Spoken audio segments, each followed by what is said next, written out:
Good morning. Welcome, everybody. We're going to get started in about 3 minutes. Thanks for joining us this morning.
Hello, everybody. Hello.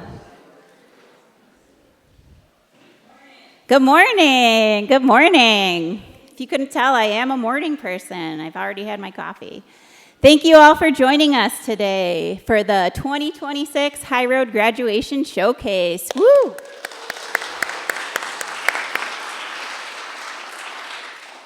Nyawiskeno, Kriki Kazak ni Gaso, Onodawaga ni A. I am Kriki Kazak. I am Seneca Hawk Clan in Polish, and I have the privilege of working alongside our ILR Buffalo Collab Director, Kathy Creighton, to coordinate the High Road Fellowship here in Buffalo. It's really an honor to welcome all of you, our fellows, supervisors, community partners, Cornell and Buff State colleagues, families, friends, and everyone who helped make this summer possible. Before we begin, I'd like to offer a territorial acknowledgement. In keeping with regional protocol, I acknowledge the traditional territory of the Haudenosaunee and honor the sovereignty of the Six Nations, the Mohawk, Cayuga, Onondaga, Oneida, Seneca, Tuscarora, whose lands we're gathered upon and where the majority of our work takes place. In this acknowledgement, we recognize the treaties made on these lands, acknowledge the harms of both the distant and recent past, and commit ourselves to relationships rooted in reconciliation, reciprocity, and collaboration. In the spirit of many Haudenosaunee gatherings, I'd also like to begin and later end with a portion of the Thanksgiving address, the Gananiok. Today we have gathered and we see that the cycles of life continues. We have been given the duty to live in balance and harmony with each other and with all living things. So now we bring our minds together as one and we give greetings and thanks to each other as people. That idea, bringing our minds together, is actually the perfect theme for today. Because if there's one thing this summer has taught us, it's that the world is rarely black and white. We spend so much of our lives wanting simple answers. Is this policy good or bad? Is this neighborhood thriving or is it struggling? Is this person right or are they wrong? I have 3 children, and we love to do crafts together, or more like I force them to do crafts with me. And I'll squirt the paint into those neat little cups that they have on pallets.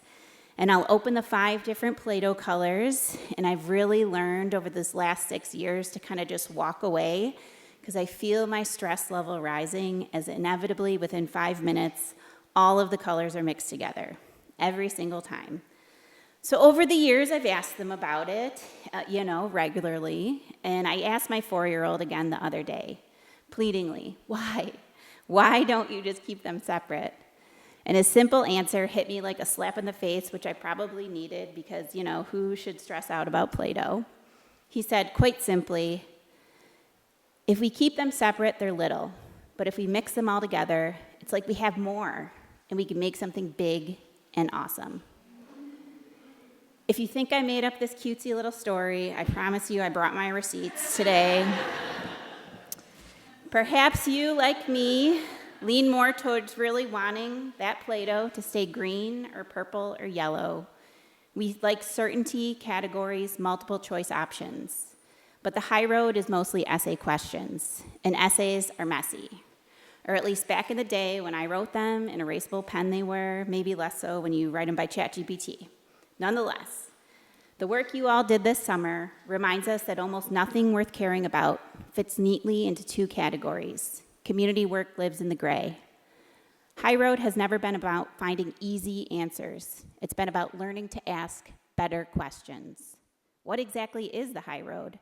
As Lugene Fleuron, who's with us today, who founded this fellowship in 2009, described it, the High Road represents an alternative to economic choices driven only by short-term profits and exploitation. This fellowship is really about something more human, reciprocity. Every High Road cohort is different because every summer is different.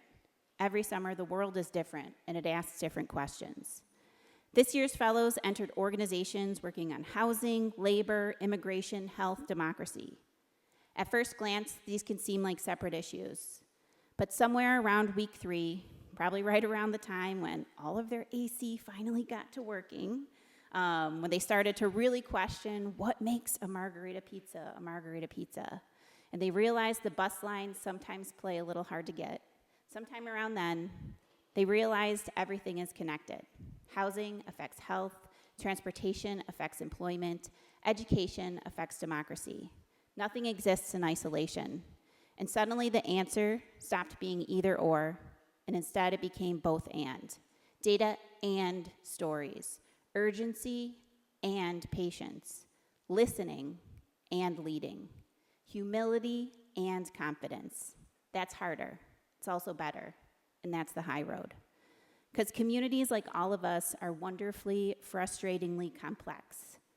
Throughout the summer, you heard from scholars, organizers, neighborhood leaders, residents. Sometimes those conversations confirmed what you already believed, and sometimes they complicated it. That's the point. Education isn't about replacing one certainty with another. It's about becoming comfortable enough to say, I hadn't thought about it that way. Because today we live in a world that rewards certainty. We want hot takes, controversial things. Algorithms reward outrage. Everything is sorted. You're either with us or against us. But community work asks something different. It asks us to hold on to that complexity, to recognize that two things can be true at the same time.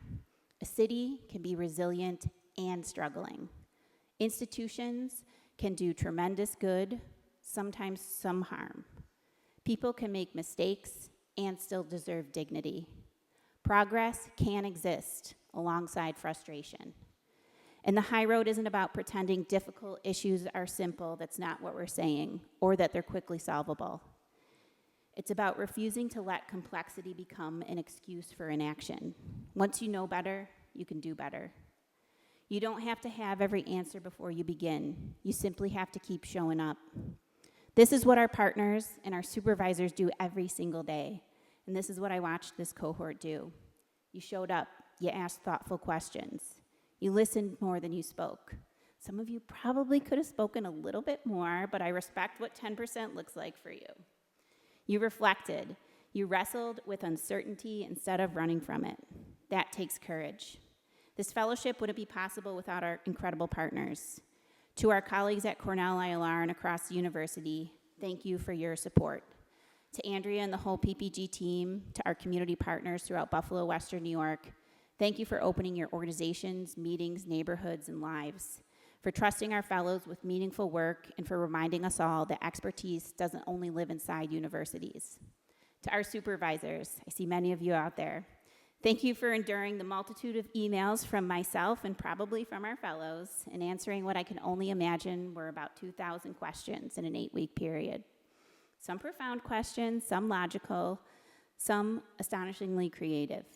And most importantly, thank you to these fellows for bringing your intelligence and some of the best for some of the intelligence and compassion. Thank you for reminding us all that idealism is not something you outgrow. Families and friends, thank you for sharing your fellow with us.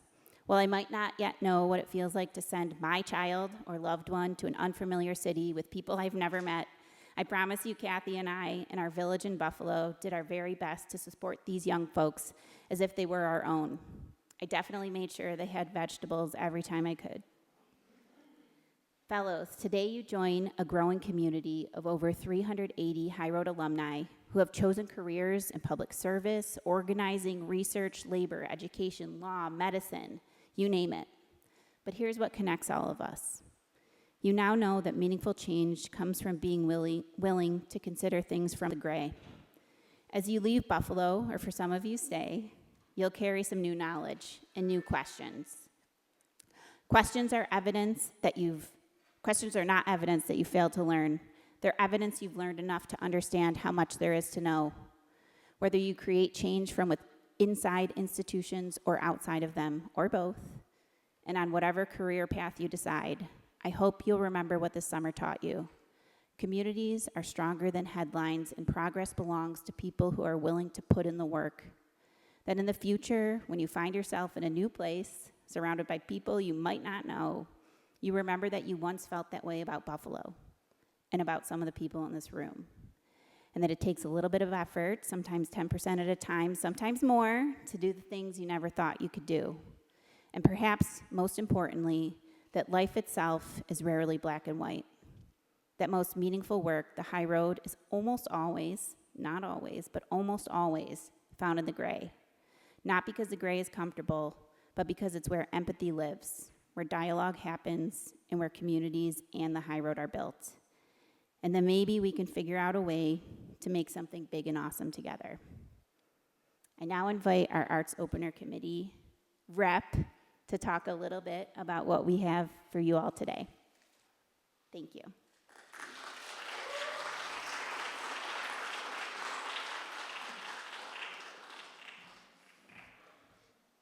How are we today? So for the arts opener today, we made a banner that you are all invited to sign at break, but we tried to incorporate art into everything that we did because art is everything. And yeah, please sign the banner. Thank you.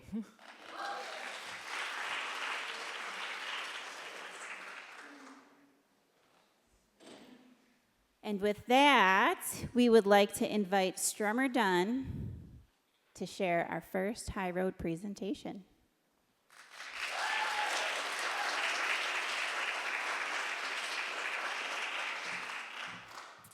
Hello, hello.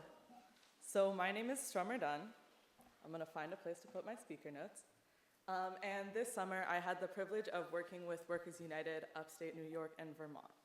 And today, I'm going to be talking about what is hidden in plain sight, the labor that empowers and sustains Buffalo. But I'm actually going to start off by talking about something that I don't think anyone really expected to come up today. I'm going to talk about transmission towers. And I know what you're thinking. What? And probably why, which is a great question. So I don't have a car, and I also don't have a license, which means I spent a lot of this summer in the passenger seat of other fellows' cars, looking out the window. And this gave me extensive exposure to Buffalo's visual power grid. And what I found out was really interesting. Did you know that the Niagara-Buffalo transmission line was built in 1896, making it the oldest and the first hydroelectric long-distance transmission line in the world? I know, it's fascinating. Did you also know there's 150 to 200 large steel lattice transmission towers on the way from Buffalo to Niagara Falls? And you can trust me because I probably have photos of all of them. But the why is a little bit more interesting. What could make a labor studies student get so interested in electrical engineering? It's not electrical engineering. It's the idea of something that's hidden in plain sight, something that is so massive in size and in power, but that is ignored or taken for granted until it is actively inconveniencing you, like when there's a snowstorm in Buffalo and all of your power goes out. Does this sound familiar to anyone?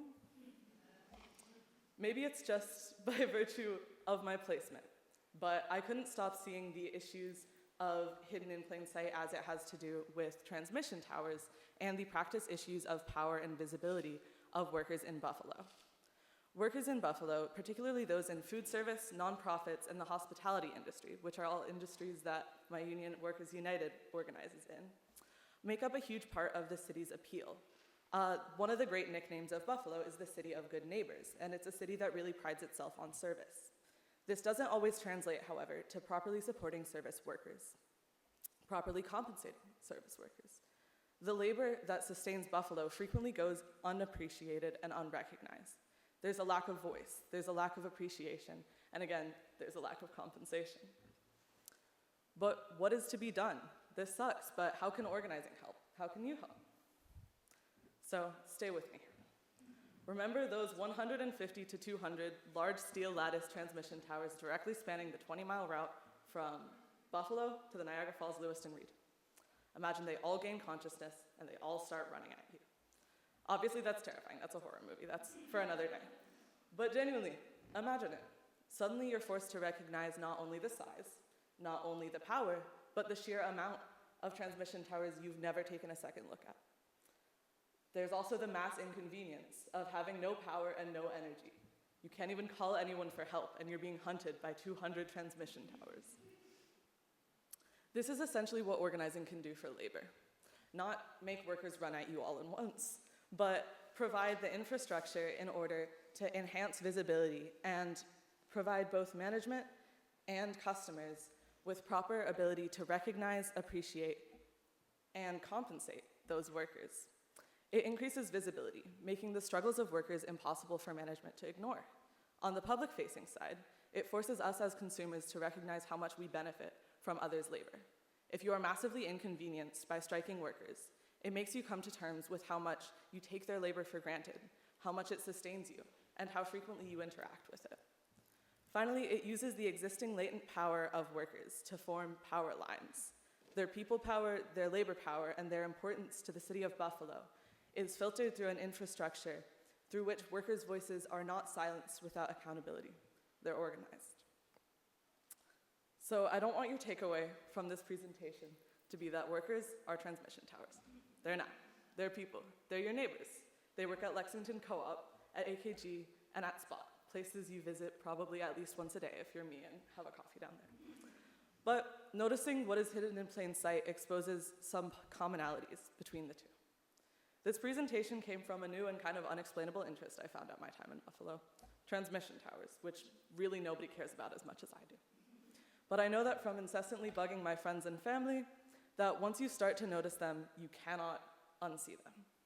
It is therefore my hope that we can all be a little bit more conscious and cognizant of what else is out of sight from us, whether it's the 150 tall transmission towers, or your local barista, who you might forget to even say good morning to, and acknowledge the labor that sustains us and not take it for granted until it is actively inconveniencing. And with that, I'd like to thank you all for coming and give a special thank you to Will, Al, Luke, everyone at Work is United, and the 2026 High Road Administrative Team at Cohort. And I'll pass it all to Gretchen.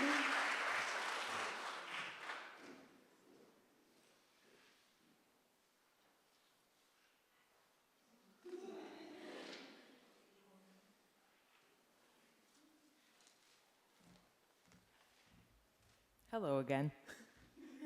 My name is Gretchen. I am a junior studying at SUNY Buffalo State University. I worked as a fellow with the City of Buffalo Office of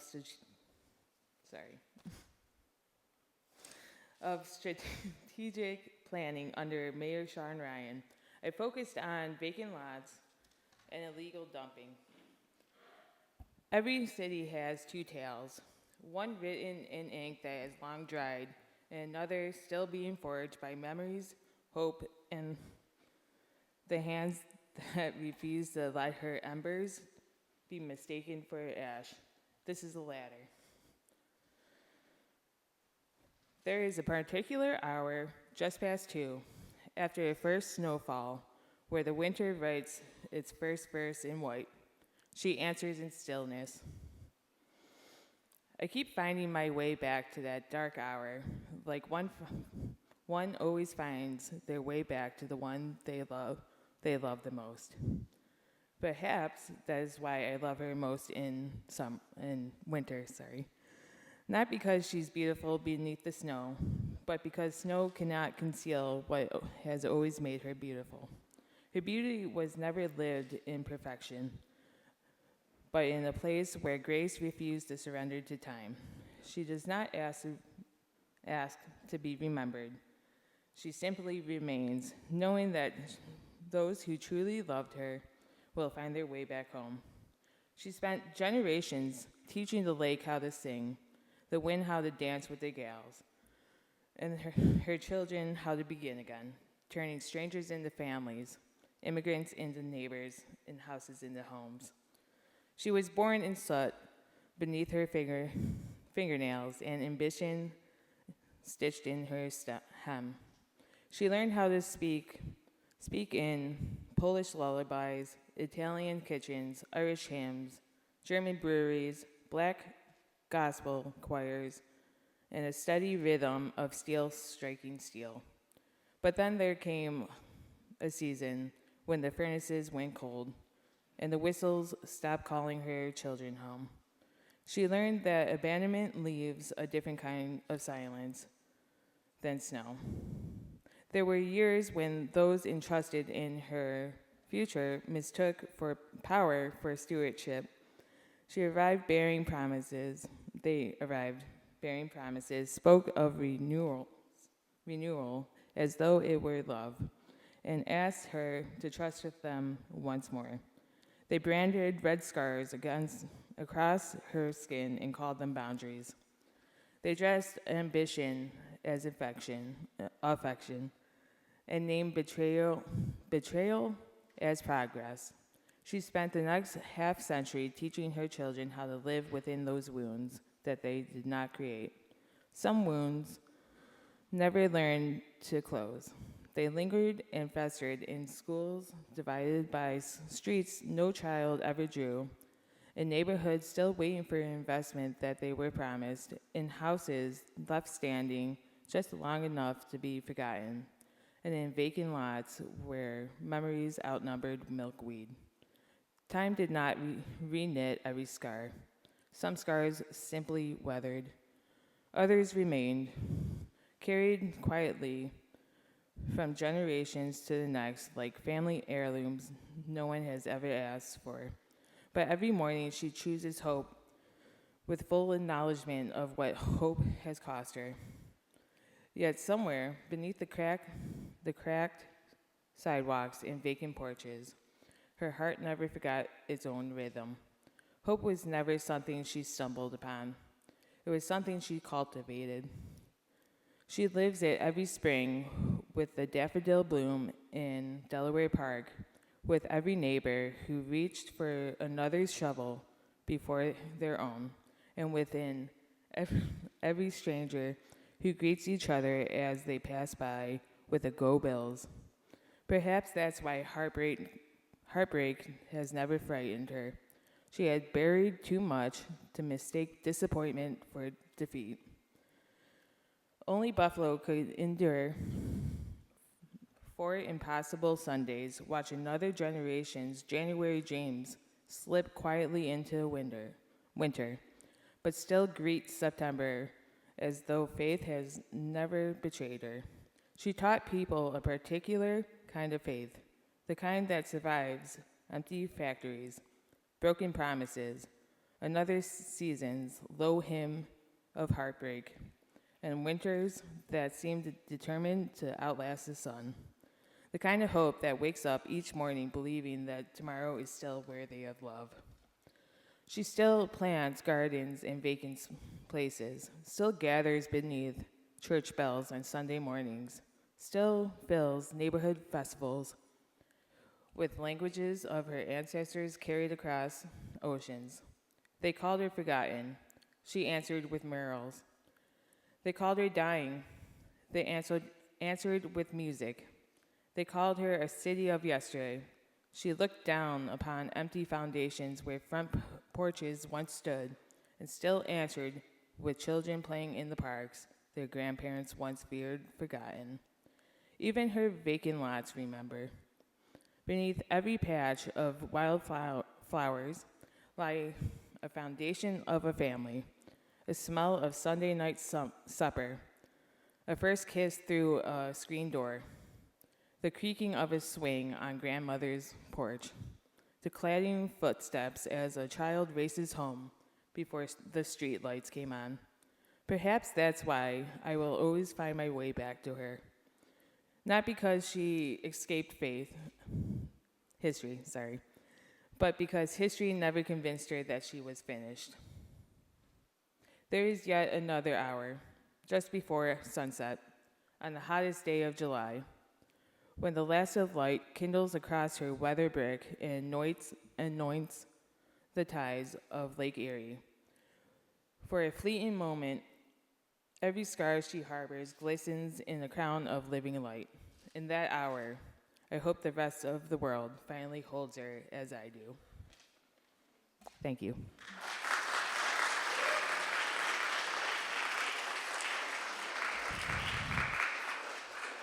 We will now be hearing from Sammy, who worked at the Partnership of Public Goods. Be good, do good, God bless, and go Bills.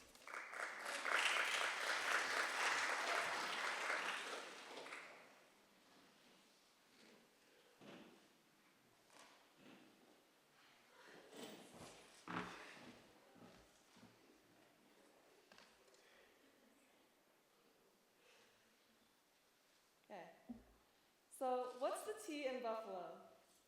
Before we get into some intense gossip, I'll introduce myself and some of the work that I did this summer. Hello, my name is Sammy Wu, and I'm from the Bay Area in California. I'm a rising sophomore at Cornell's ILR school, and this summer I worked at the Partnership for the Public Good, or PPG.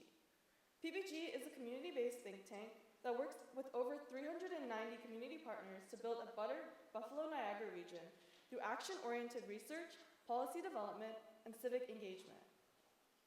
At PPG, most of my work was related to digital communications. I designed a bunch of infographics related to their agenda items, as well as advocacy alerts for various partner organizations.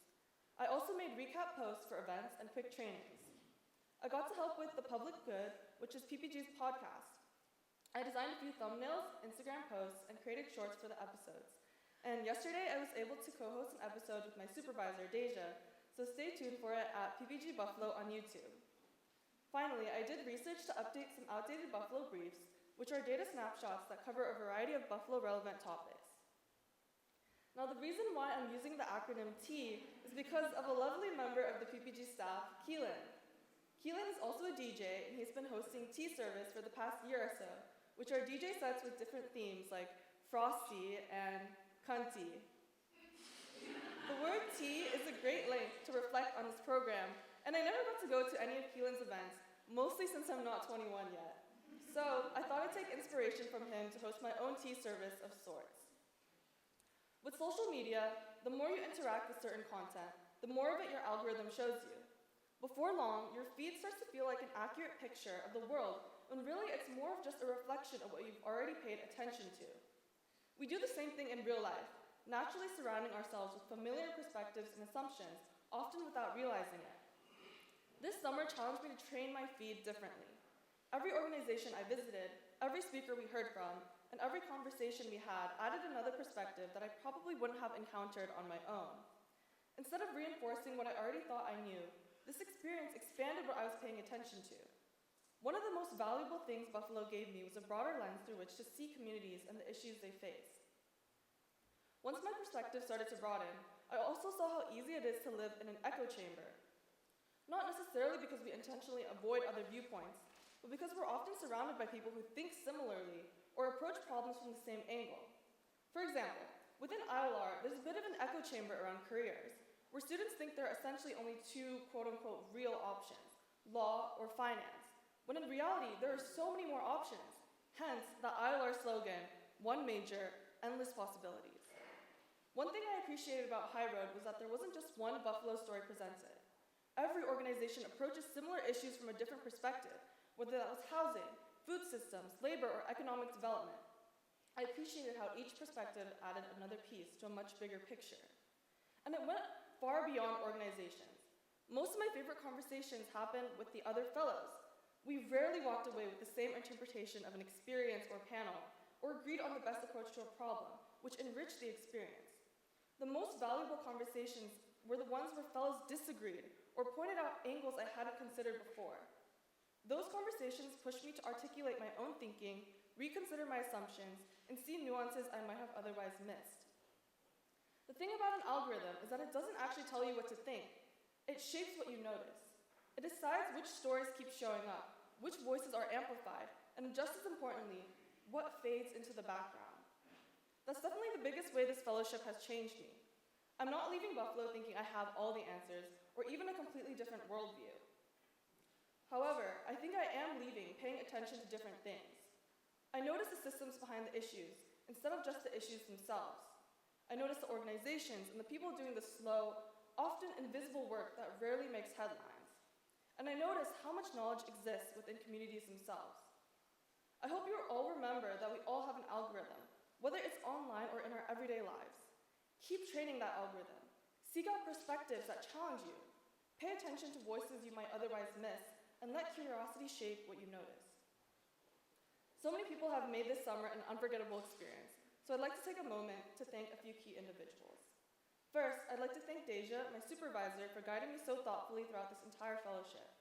Beyond working with her, I appreciated the small moments, like bonding over our love for Ariana Grande. I'm also thankful to the entire PPG staff for welcoming me with open arms.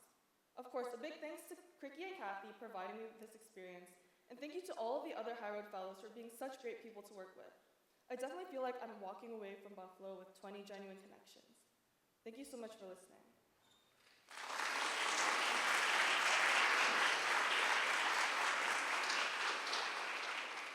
And next we'll be hearing from Devani Essenfield, who worked with Fillmore Forward.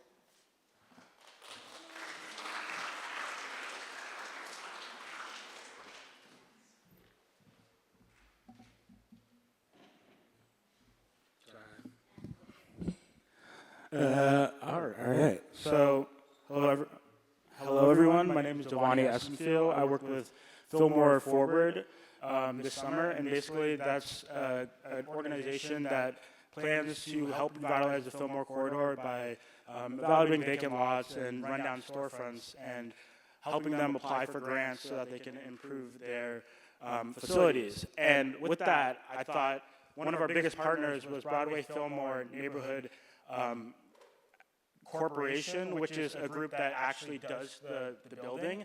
And so I wanted to put on a little bit of a game show to help you guys understand the finances behind it and have a little bit of an interactive experience. So I call it rapid revitalization because this is going to be quick. I'm going to be pointing at people. I'm going to be calling on people, so be prepared for that.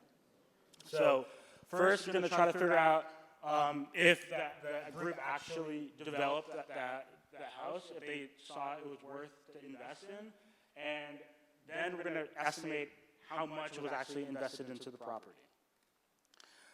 Keep in mind it's a nonprofit, so a lot of the factors like revenue and stuff like that aren't as important. Most of it comes from federal grants, tax credits, forgivable loans, and then the owner matching the price or contributing a certain amount. So the 3 to 5 times number is a general rule of thumb, but it's not an exact science. So this is one of the properties, Maddie's Restaurant. They're planning on fixing the interior and the exterior of it. It has strong commercial traffic, and it has pretty high block club approval. So I'm going to give you 15 seconds to really think, and then I'm going to go ask.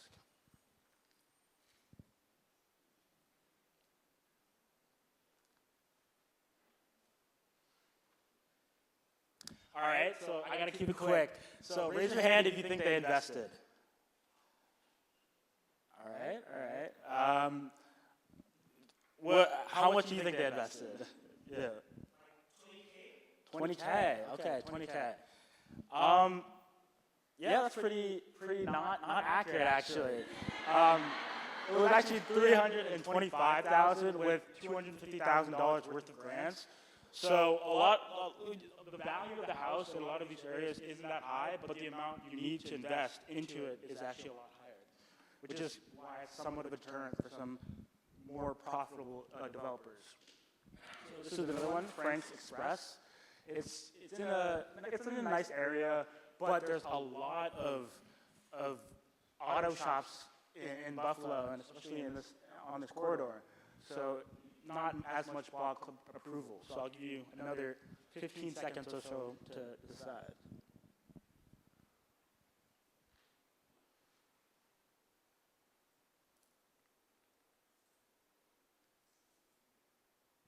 Okay, all right. Raise your hand if you think they invested or not. Yes? Yes? All right, you. How much do you think they invested in? Yeah, you. 75,000? Close. That's actually a lot closer. It's $150,000 with $135,000 worth of grants. Because it was only the front of it and like the exterior, it wasn't actually as big of an investment needed. And finally, this is another one. They want to turn into a coffee shop, and so I'll give you another 15 seconds or so to decide.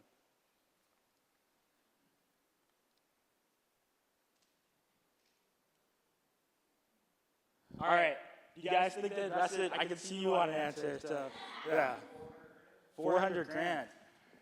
See, that's what you would have thought, but it actually burnt down. And they did not have the insurance, so they were already committed. So they had to figure out how are we going to deal with this. And so there was a lot more, they had to apply for a lot more grants, get a lot more money, get a lot more funding, and it turned out to be $2.4 million. With $1.7 million worth of grants, they ended up being able to reconstruct it from the ground up, but since it was a complete rebuild, it was a lot of money. And it was projected only $30,000 when they went into it. So why is this important? Basically, I do this to show that there is a lot of money that goes into it, which can be a bit of a deterrent for a lot of companies coming into Buffalo. But if you're able to organize and come together and advocate for the grants and for the money to actually improve your neighborhoods, it can be done. And so that's basically what I want to get. And special thanks to all my High Road fellows, everyone who's come, and especially to Carl, who's been a gracious boss and has helped me out a lot. Thank you.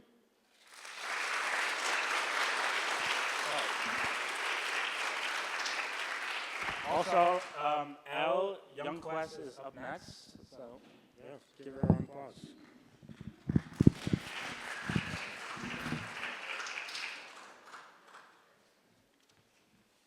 Good morning. My name is Elle Youngquist, and I'm a rising junior at Cornell. And I have a question I want to ask you all this morning. Do you need experience to experience? Before I jump into kind of the root of that question, I want to take you through what you're going to be looking at behind me. And I'm really glad this is a gigantic screen. You can really take it all in. In the spirit of experiences and to commemorate everything I got to do in the past 8 weeks, I created a digital scrapbook. Literally, these are my scraps. Every receipt, ticket stub, and frankly, piece of garbage got scanned in and put in a digital scrapbook with some other embellishments and photos, thank you to Pinterest, to create a show and tell of everything I got to do in the past 8 weeks. Now back to the question I asked you earlier. First, you should know I'm not an industrial labor relations student like this program is designed for, and in fact, a hotel administration major. For the uninitiated, hoteliers are the most made fun of group at Cornell, and a lot of people think we spend our day working on coloring books. Not only that, but I am the first hotelie to ever be a high roader, which is really amazing. Thank you. And basically, from the first moment you enter the hotel school, you're hounded about internships and networking and coffee chats and did you go to this and did you do that and what do you want to do with the rest of your life? Quick, now go. It's a lot. And personally, I was a deer in headlights with no idea what I wanted to do or what I wanted to get out of my degree. Thankfully, in freshman year, I had the opportunity to meet with some amazing people and decided that I wanted to be in the nonprofit space. I'm passionate about creating and serving community, and I want to use business school knowledge for good instead of evil, like a lot of people, and create systems that work for everyone. I just didn't know how to get there until I found the high road. I wanted so badly to be a part of this program and to gain the key experience as I needed to start my path. I just didn't know how to get started. I wanted it so bad, and I spent weeks on my application, and I even cornered a former high roader in the corner at a St. Patrick's Day party and interrogated him about how I could get into the program. I wanted it, but I just didn't know what to do. Part of me was terrified. I didn't know anything about unions. I didn't want to go to law school. I still don't. Congrats to everyone else, though. And I am often outwoked by the people this program is created for. What could I possibly bring to the table? I just wasn't sure. And you know what? I didn't get in, not at first. And I can admit that to you all now, but when I first came to the pre-course, I was mortified. I was so embarrassed, and I was already behind and missing out on key experiences. Thankfully, by the grace of Cricky and Kathy, I was offered a spot to participate, but any imposter syndrome I might have had before was multiplied by 100. I still didn't quite know what the high road would mean and where I could be on it. What would the experience look like for me? And a part of me wondered, too, embarrassingly, would I even make any friends? Would it even be fun? Well, thankfully, as you can see, we might have had a little too much fun, and I was wrong about basically everything I thought before. I know I've made some friends for life. I got to work on an incredibly enriching research project where I went around, chatted with community leaders, and created a service map for my organization of how community centers in Buffalo serve their neighborhoods. In working on that and talking to so many amazing people, I got some foundational experience. I learned to be patient from taking almost every bus route the NFTA has to offer around the entire city. I learned to be resilient in my failed attempts to talk to community center leaders. They couldn't escape me. I am relentless, and I needed the information. And I learned how to be a change maker whenever and wherever you can. I'm staunchly opposed to the idea that in order to participate in a foundational experience like the High Road, you need to have your resume look a certain way or be a certain person. Because since being here, I've gotten to know my other fellows and the amazing set of skills each one brings to the table. And I realized something. Everyone has something to contribute, from creating infographics to chatting with people who have been interacting with ICE to protecting children from lead paint. Everyone has something to contribute. That's the cool thing about community development and taking the high road. Anyone and everyone can do it, and anyone and everyone should. I very much hope I'm not the last hotelier who has the opportunity to take the high road. Now, as I graduate here before you with the experience I need to achieve my goals, I can happily answer the question I asked you before. Do you need experience to experience? Absolutely frickin' not. Thank you.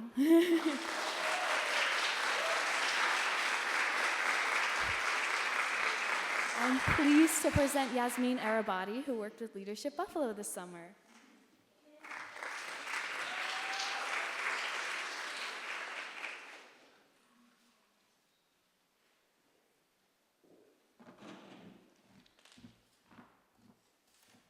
Hello, everyone.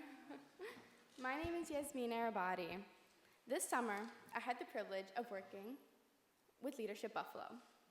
Leadership Buffalo is a nonprofit organization dedicated to developing and connecting leaders across Buffalo, New York. At the start of the High Road, I knew I was going to be partnering with Leadership Buffalo, but what I didn't realize was just how connected I'd become to the city, to its people, its stories, and its deeply rooted culture. Growing up as a Palestinian American, I heard stories from my parents and my grandparents about resilience, community, and the importance of preserving identity. These stories shaped how I understood the world long before I came to Buffalo. Over the course of the summer, I realized just how much Buffalo's history resonated with my own. While many forces have tried to diminish or divide the city of Buffalo, Buffalo lives within its people more than the buildings that define its skyline. In the same way, despite hardship and displacement, my family's stories continue to live within us and within those that we choose to share it with. Growing up, I realized that history lived within people. Stories are worth preserving, and community is not just a place.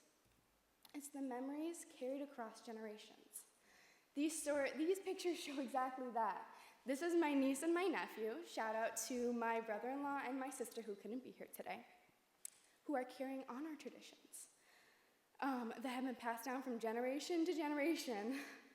These memories have been carried across 4 generations and more so.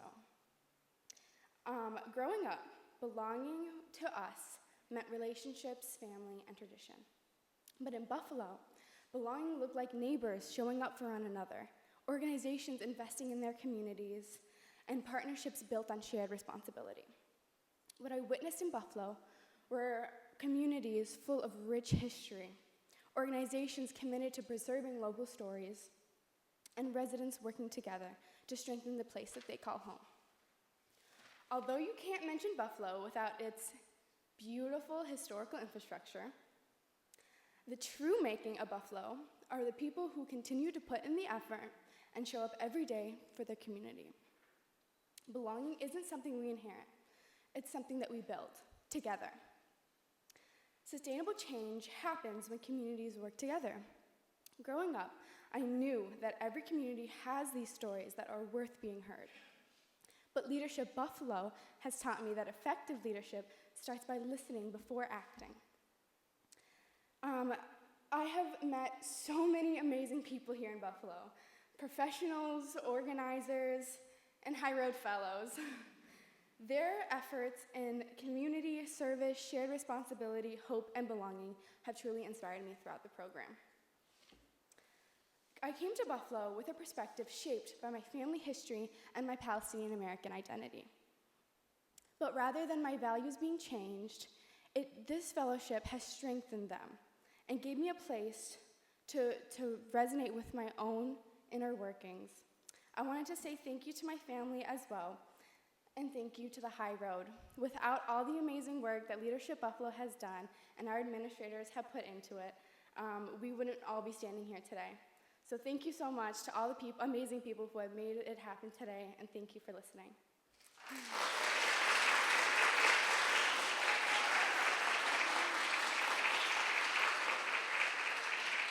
I would like to introduce Sophia Spraggs, who worked with Urban Christian Ministries this summer.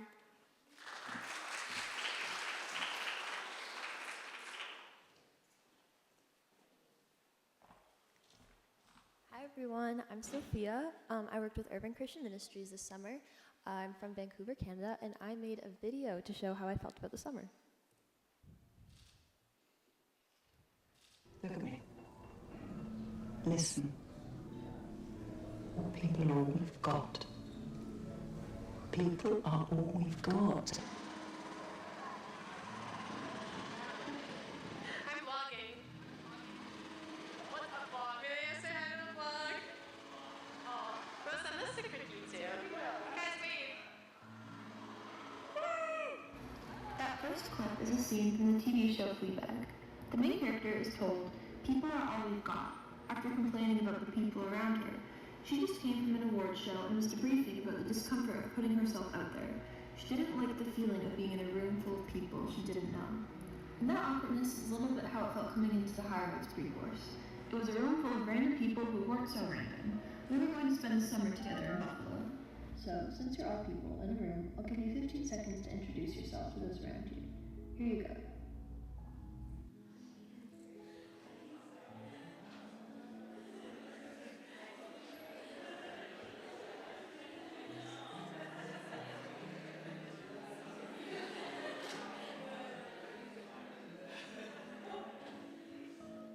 How did that feel? You just met someone, but it might have been awkward. Luckily, I already knew someone coming into the High Roads program.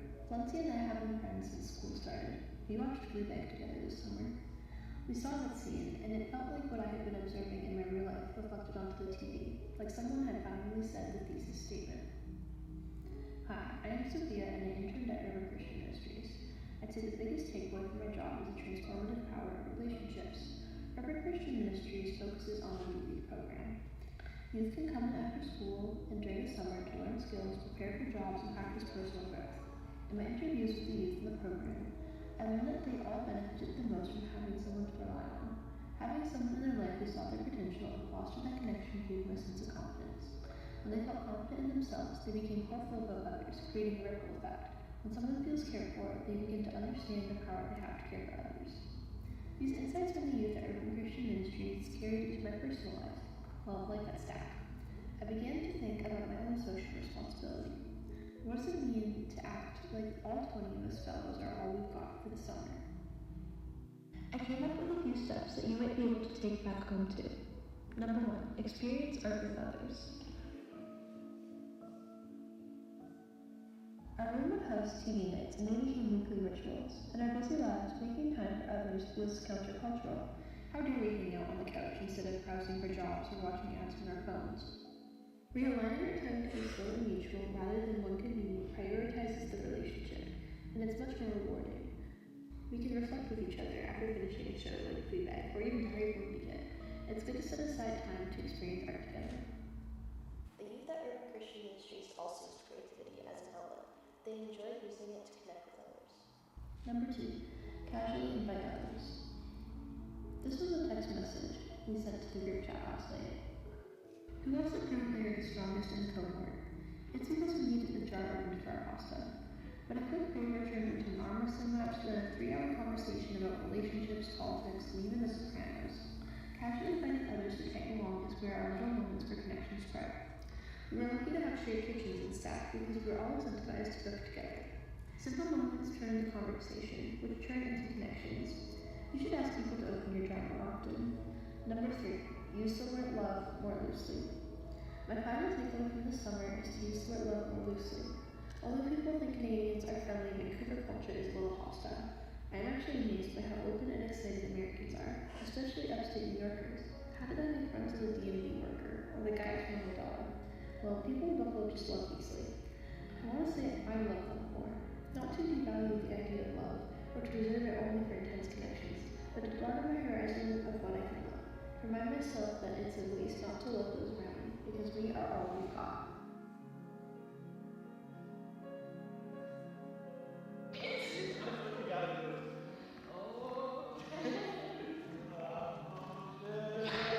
That was our last week of tops. La la.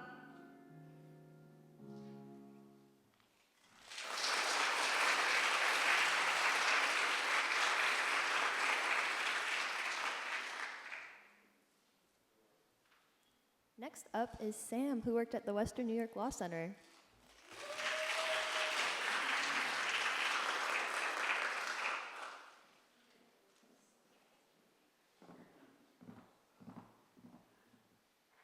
Good morning.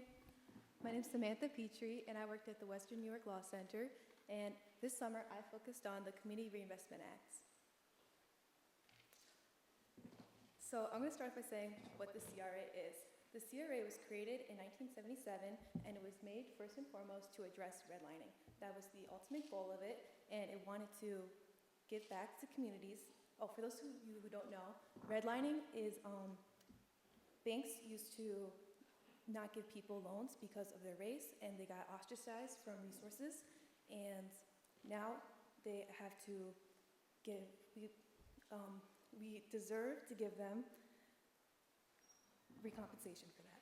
So because of this, banks have a continuing and affirmative obligation to provide credit. LMI is the term used in this a lot, and it stands for low to moderate income. This is going to be anyone that is under the 80% area median income, and the FFIEC publishes what the area median income is with each year. So this is a map from 2010, and it's where different people live throughout Buffalo. As you'll see, it's a city that's very divided. Yes.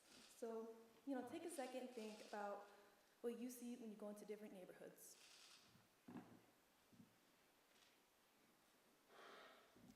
What I notice when I go to neighborhoods is that the economy is going to be less vibrant.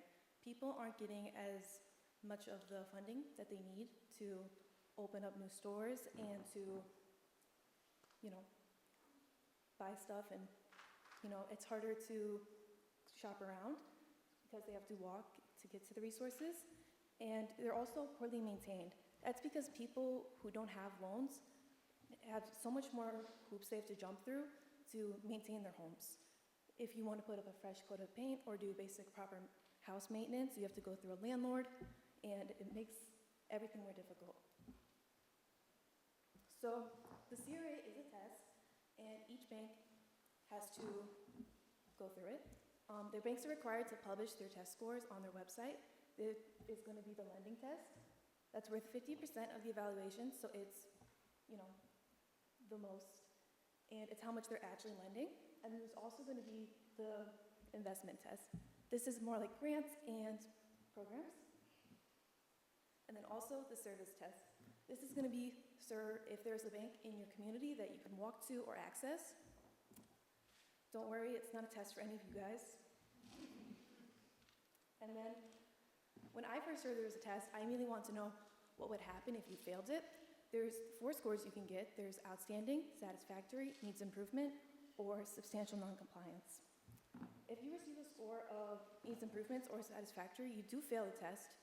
And all this means is that you can be denied if you want to go for a merger or buy a new branch. That could get denied.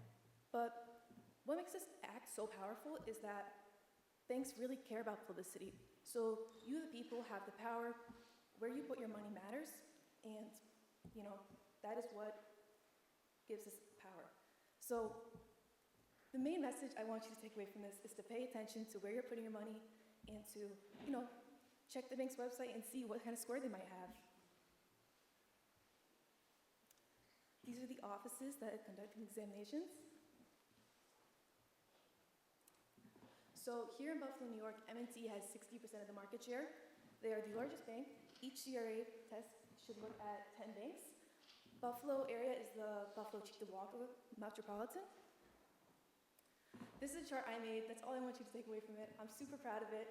I did one for each bank, and yes, it shows you loans from the last 5 years, and then it shows you the percent change, and then, you know, other important areas, who they're loaning to, what income they have, and then what area they're moving to, the general income of that area on the census map.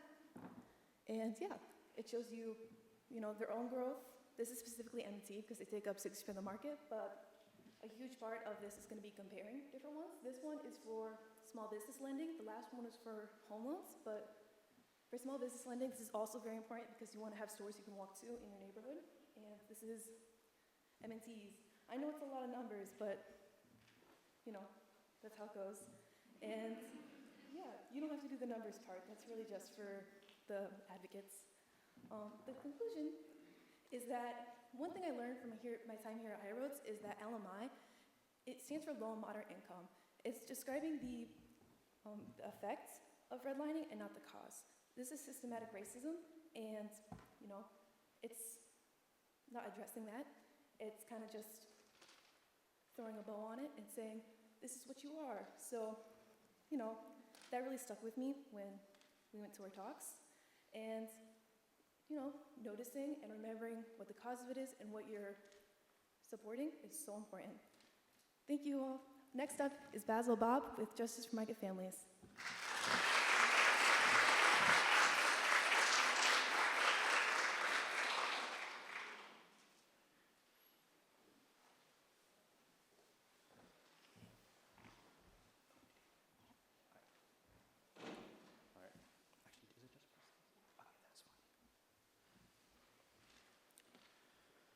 All right, hello everyone. My name is Basil Bob. I'm a rising senior at Cornell studying government and English, and I had the honor of working for Justice for Migrant Families this summer alongside Emilio Cisneros.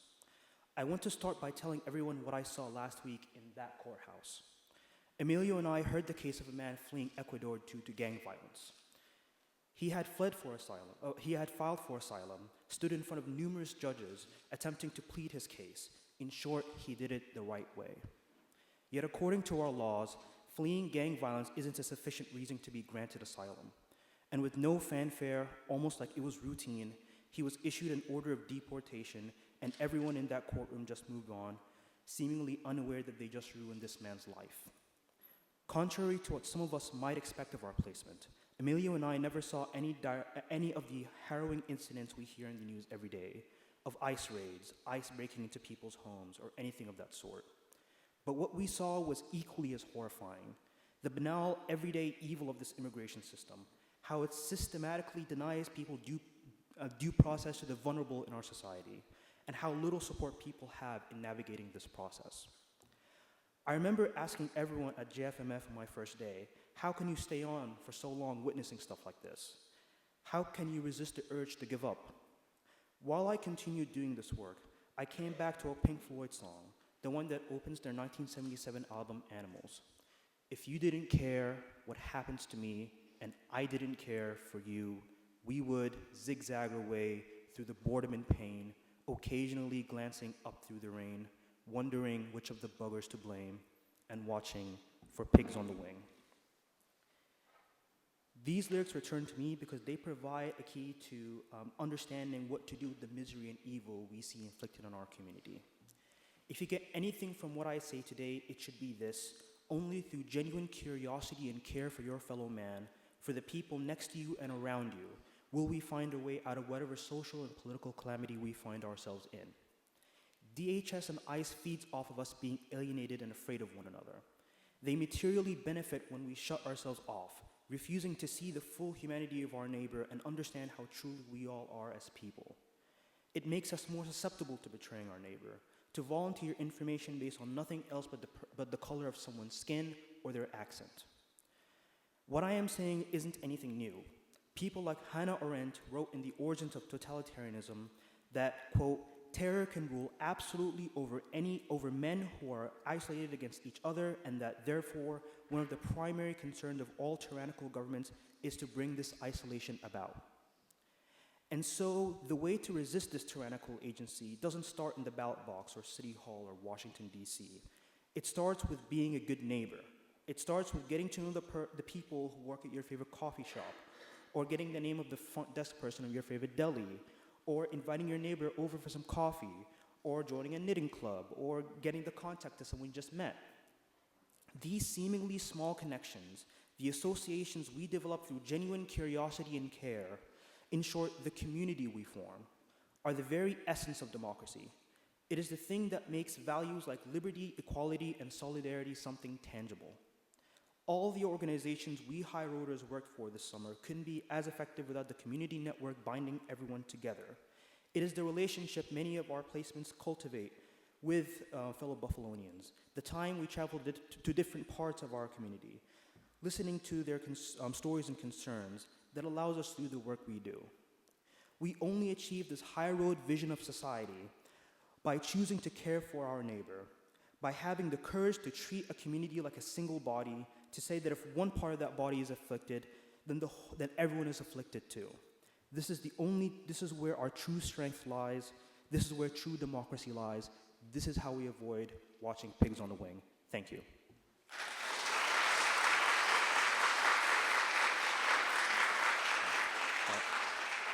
Up next is Zahid Kashi, working for Western New York Law Center.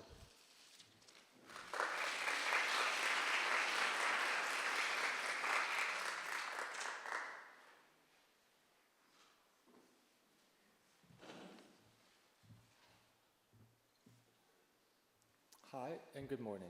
My name is Zahid Kachi, and I'm a rising junior at Cornell's ILR School.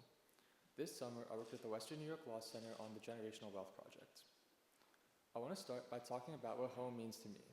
For as long as I can remember, one of my major personal faults has to be my memory. Sorry, but you are going to need to tell me your name 4 times before I finally remember it. And it's a miracle if I can go a whole week without losing my headphones. With that said, this major memory deficiency comes with a really, really nice silver lining. If I remember something, I have a clear and strong memory of it. It means I really, truly remembered it, and probably for a good reason. With that said, among my clearest and most vivid memories, the types of memories that feel like they happened yesterday, my childhood memories of home stand alone, and I'm sure I'm not the only person in this room who can say that. I can still feel the cool fall wind brushing my cheek on the day before Thanksgiving, as I played football on the street with my friend 4 doors down and his cousins who were visiting. I can remember the elation I felt on the last Monday of May, walking to the neighborhood pool with my little sister, knowing I'd have the next 3 months all alone with my friends in the sun. I can remember going to my neighbor's house on football Sundays with my dad, getting a sort of nasty, lukewarm, but very well-intentioned burger from his grill. These formative moments with my family and friends were, for me, fundamentally rooted in the home. I don't know who I would have been without this unending stream of stability and warmth, but I think I can say with a fair level of confidence I'd be a very different person, and probably not for the better. I consider myself very fortunate in this regard. I know my reality is reflective of a very, very lucky existence. My work this summer at the Western New York Law Center revealed the other side of this equation. The primary focus of my project over the last 2 or so months has been heirs properties. Heirs properties are family-owned properties that have been inherited by an individual without the use of formal estate planning mechanisms like a will. On its face, this doesn't really seem like much of a problem. It's easy to imagine, especially in a city like Buffalo, a flourishing multi-generational family, passing a home down over a century from one member to the next, not really worrying about whatever's on the legal papers. In reality, heirs property and the complications it creates expose families to existential risks, like forced sales and lack of access to financial capital. Above is a map of heirs properties I've identified in the city of Buffalo. Frankly, this list is nowhere near exhaustive. If I spent another year doing this work, I don't know how much closer I'd be to identifying all the heirs properties in the city. Each of the 90 black pins you see above represents an heirs property and a family who, often unknowingly, faces major risks to their homes. These houses account for, at the absolute minimum, using my most conservative estimates, nearly $5 million in property value that's constrained by heirs propertyship status. Moreover, my research reflects the stark reality that some of us can see subconsciously that due to a lack of access to legal services, historical discrimination, and systemic under-resourcing, the east side of Buffalo takes on the brunt of this issue. You may think this problem is isolated and minor, dwarfed in scale by some of the more pressing issues you read about on the news or that you've heard about from my peers. But for each of those pins on that map, that's one more family that may fall prey to a predatory investor seeking to take their generationally owned, lived-in, but depressed value home at a steep, steep discount. Or a family that will slowly but surely drown in years and years of tax problems. Beyond that, those pins represent the elderly woman who you see drinking tea on her porch every morning as you walk to work. Or the kids down the street who play soccer every day after school. What that further means is that these communities, many of which already face a host of unrelated and related challenges, will face profound difficulty in creating a sense of cohesion. The same sense of cohesion that drives growth. Dozens of fractional co-owners fighting for control of a single property. A house sliding into interminable physical disrepair. A family going through constant cycles of displacement and movement, never quite staying long enough to put down roots. In the very conditions that Heirs property creates, it's that much harder for those unassuming but fruitful friendships and relationships to form. For every Heirs property that we allow to exist, we open the door to a more chaotic future, not just for ourselves, but for those who will come after us. I can't speak for everyone's vision of home, but for me, home is those crystal clear memories that I'll cherish forever. The ones that can only take root when a family has the stability to stay in one place long enough to make them. In working to address systematically rooted problems like Heirs property, we make an investment that's not just a stone-cold financial or social calculus, but a real investment in the sort of flourishing world we all want to see. The flourishing world that creates the types of childhood memories I still see when I close my eyes at night. With that, I want to take a brief moment to thank some of the people who made this incredible summer possible. First, my boss, the lovely Sam Axberg, and the rest of the staff at the Western New York Law Center for their constant support and guidance. Cricky and Kathy for a summer of incredible programming and constant hospitality. This incredible group of passionate and devoted fellows who've given so much of themselves to this program and to each other. And finally, to everyone else who made the summer possible, many of whom were behind the scenes, but kept the clocks ticking. Thank you so much.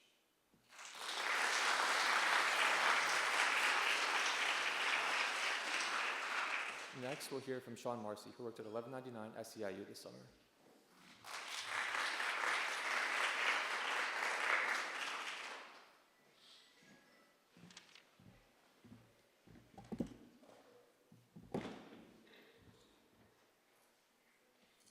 Hello, my name is Sean Marcy. I worked at the 1199 SEIU this summer, and today I'm talking about protest. Now, protest, in my opinion, is one of the most interesting things in the world. Throughout the summer, I got to talk with many employers who had many different opinions on protest, usually negative. And I wanted to clear the air a little bit. So first off, why protest? There's multiple reasons to many reasons to protest. This is just 5 of the most common cases or interesting cases that I've found. First off, you could be protesting as part of the political system. You know, you could be protesting to get other people involved, to get other people to vote the way you want them to vote. You can protest because you don't trust the system. Yes, that's a picture of January 6th. You can protest because politics is too slow. You might believe that direct action is necessary in the current moment. So I put a climate activist book, also made into a movie. The political system could be what you're protesting. For instance, you know, you can't vote your way to the right to vote. So sometimes direct action is necessary. And then sometimes politics is not an option. Because sometimes what you want is not a part of the political agenda. For instance, 2024 election, you couldn't vote for a pro-Palestine candidate. So, how does protesting work? Now, this isn't true for all protests, but in general, power comes from below. Protest works because you get a multitude of people to follow along with your movement and create some sort of change in behavior from them. And that's because the system, the economic, the political system only works because we participate in it and we follow through and we make it function. So I wanted to point out 2 phases of protest. You have persuasion and coercion. Persuasion is when you try and shift public opinion. Either you might create a moral crisis in onlookers when you watch these brave protesters face cops that are getting like pepper sprayed and beaten down, and then it makes you want to side with them and vote, and not just vote, but act in the way that they want you to act. But then alternatively, you also have coercion. You might increase the cost of inaction. And right there, I put Pankhurst, a United Kingdom feminist who is fighting for the right to vote. They would destroy windows. They would destroy figures of the male patriarchy. And they made it very expensive to not give them the right to vote. And they did not persuade many people, but they coerced them, and they did it. And so one example of this of protest is a type of protest is civil disobedience. There was the 1199 SEIU We Shall Not Be Moved movement. Now, civil disobedience is nonviolent, open, you accept the punishment, and you break a law. Now, in the last slide, I kind of lied to you. It's not a scale. You don't just pick persuasion or coercion. You can do both, and just like in this case, they blocked a New York City street. They could not get traffic through. They could not, they reduced the economic function of the city. But at the same time, they were persuaded. They went to persuade people, and they did this right outside Kathy Hochul's office. Sorry, if you could tell I'm not going off a script. But they held gravestones and held a funeral procession, and were fighting for an increase in healthcare funding in the fiscal 2024 year budget. And their willingness to take a steep cost of facing the punishment of the law and commitment to nonviolence and civility makes this law-breaking distinct from traditional crime, and works as a signal to the importance of the issue to onlookers. Alternatively, you have the strike. This is much more on the coercive end. Collective stoppage of work, economic, public, political pressure put on an employer. It's present in every union campaign, regardless of it actually happening. Just the very threat of it. I included a picture of the 1199 Elderwood strike of the nursing home. So now you know how protest works, but why is it good? There's multiple reasons as just a democratic good or self-expression. For instance, John Rawls argued that it was a form of speech and a stabilizing device, particularly he was talking about civil disobedience, because, if you're not going to civilly disobey the law, what's the alternative if you really need that change to happen? And it's also a form of extra-legal judicial review, where we, the people, can decide if we like a law or not, and then contest it. Thoreau said you act as a good citizen by following your conscience, lest you serve the state by resisting, because you make the state a more moral place to be, whether or not you have to burn down the state itself. He was a very radical guy. Markovitch, it bridges the gap between people's will and the systems in place. And I want to highlight Arendt, provides revolutionary experience of freedom that renews democratic spirit. The founding fathers were really the only ones who got that revolutionary experience of getting to create the society that we live in. Ever since then, we've just been passing down from one person to another. So when you take these little moments of protest where you get to actually play an active role in making the society around you, you feel more connected within it, and you feel more of allegiance to it, and it makes you more likely to participate democratically and civilly. And so this is why Arendt argued that we should go for a revolution every single,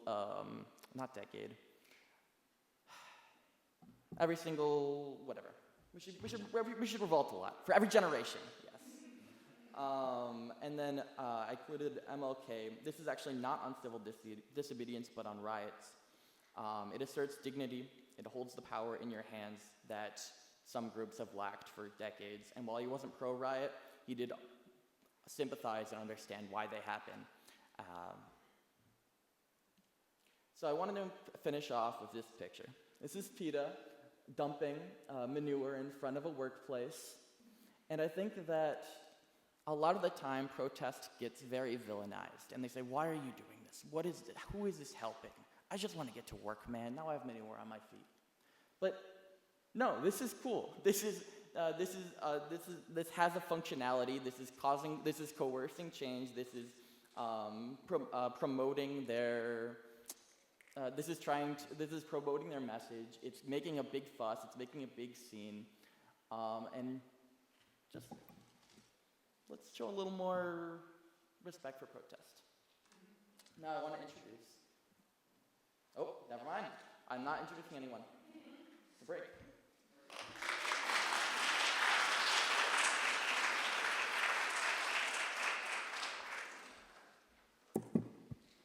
Let's give one more hand to all of this first half of our fellows. Thank you so much. I do have to admit that I may have lightly threatened them all that they had to stay very close to the 5-minute mark, so I want to give them a little bit more props for that. Which means we are, a little bit ahead of schedule, so thank you all for your patience. For those who have joined us in the past, this graduation showcase may seem a little unconventional. So we had asked our fellows to share their biggest takeaway and to take you all along for the ride. So thank you, all of our folks who have joined us today, for your patience and for your open-mindedness for our journey today. So with that, we are going to have a little bit of a break, but you do have a little bit of homework and a couple of options. We have a coffee tab that is available at Rue, which is if you exit out of the back, walk back to the front. To the side, there will be coffee and tea and some other beverages available. Just say you're with us, and you'll be able to get that nice caffeine fix that you need. Before returning to your seat on the table opposite Rue, we will have sheets of paper. On one hand, there'll be a series of QR codes, and on the other, it's a little bit blank. We're going to be using them for our next exercise. Following the break, some of our fellows have some interactive activities. So if you have your own writing utensil, you can take it out. If not, we'll have some available on the tables. So with that, I'm actually going to keep us ahead of schedule because I love that so much. We have about 15 minutes. So if we can all join back together a little bit, about 5 minutes before 11. Thank you.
Part 1 was really amazing. I feel bad for the people who are in part 2. Hopefully you'll live up to part 1. I know you will. I know you will. My name's Kathy Creighton. I'm the director of the Cornell University ILR Buffalo CoLab. Thanks for being here. And let's give Cricky a round of applause for her opening remarks this morning. I'm going to do the High Road Builders Award, but before we do that, I just want to make an announcement that an ILR alum named Jim Miller, class of 1986, has agreed to donate to the High Road Fellowship Program $1 million.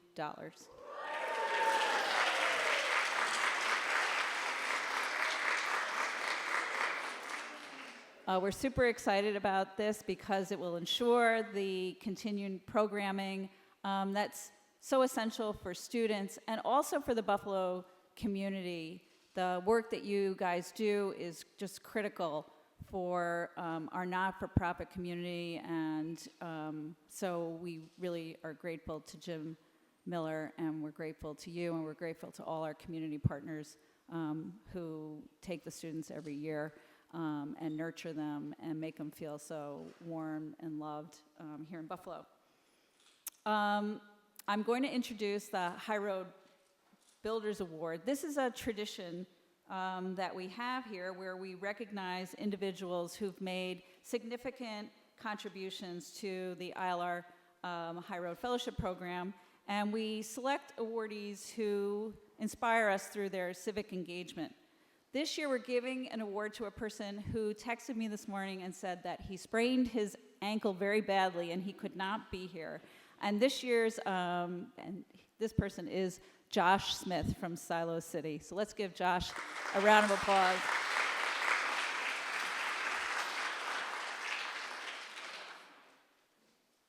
Next slide. Thank you. For those of you who don't know Josh, and many people I don't think know Josh because he's such a quiet guy, he's very humble and he stays in the background. Josh Smith is the director of ecology at Silo City. And if any of you have not been to Silo City, please make a point of going there. It's very hard to explain what it is. You have to sort of experience it. It's a 20-acre site on the Buffalo River. It stands amidst grain elevators all around you. And on the site are performance spaces, a bar, a restaurant, art installations, and a soccer field, a native plant nursery, and so many other things.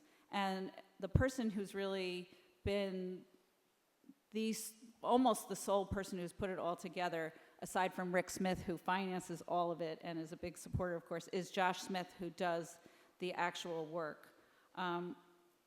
Josh Smith has been involved in like a green economy essentially for 25 years.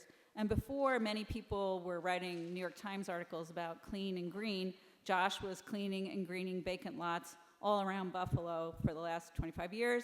And he also created these really beautiful spaces like community gardens, like out of blight, by bringing in new soil and turning, what was blight into real beauty. Josh is an innovative thinker. He also created something called bioswales, which are capture stormwater retention. And then he thought, well, in Buffalo we need a tree farm, so he just created a tree farm. He planted all the trees. He wrote grants for it, and then he planted those trees all around Buffalo. So Josh's work has been a model for what you see around Buffalo and the country. At Silo City, Josh has really created a beautiful space.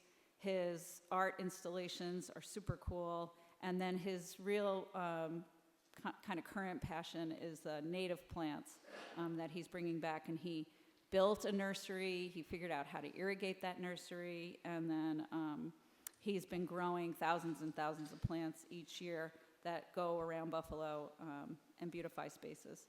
So we want to thank Josh for his work and give him the High Road Builders Award for 2026. So,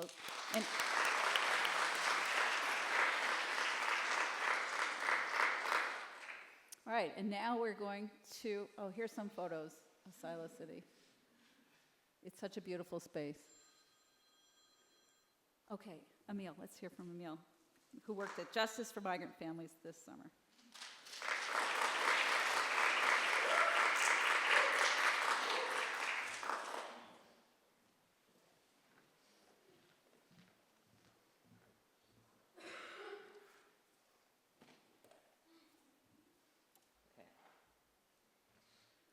Hi, my name is Emilio Cisneros. I'm going to be a senior at Cornell studying human development, and I was placed with Justice for Migrant Families along with Basil Bob.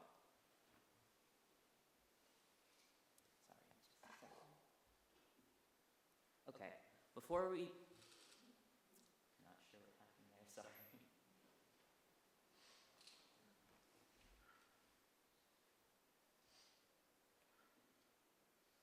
Okay, before we begin, I'd like for you to do an activity with me.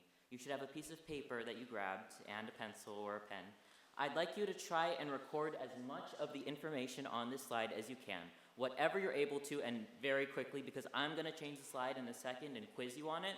So I'll give you a little bit of time to get that done.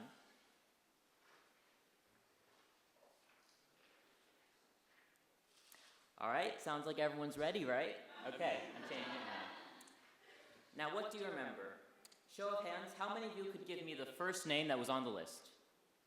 Okay, good amount. Now, how many of you could give me the sixth name? Okay, we got a couple people. And how many people know the number of names that I showed you? All right, some people too. That exercise was something that I like to call, please slow down, no one can write that fast. I'm sure that many students here are familiar, and now hang on to those papers for later. My 8 weeks in Buffalo, much like that slide, went by way too quickly. It was during those 8 weeks that birthright citizenship was upheld, and TPS protections for Haitians and Syrians were rescinded. ICE was forbidden from making arrests in courtrooms, and 2 men's names were made known nationwide after they were murdered by ICE. It's been a whirlwind of information, good and bad alike. Our first week at Justice for Migrant Families, Basil and I stepped foot into the immigration court to observe as members of the public. We watched as people's cases were seen by judges one by one. Then came our second week, when the court silently started implementing a program called Megamasters. Megamasters are when the court calls a large group of cases at the exact same time and has them all seen at once. So our exercise from earlier, in reality, would look a little something more like this.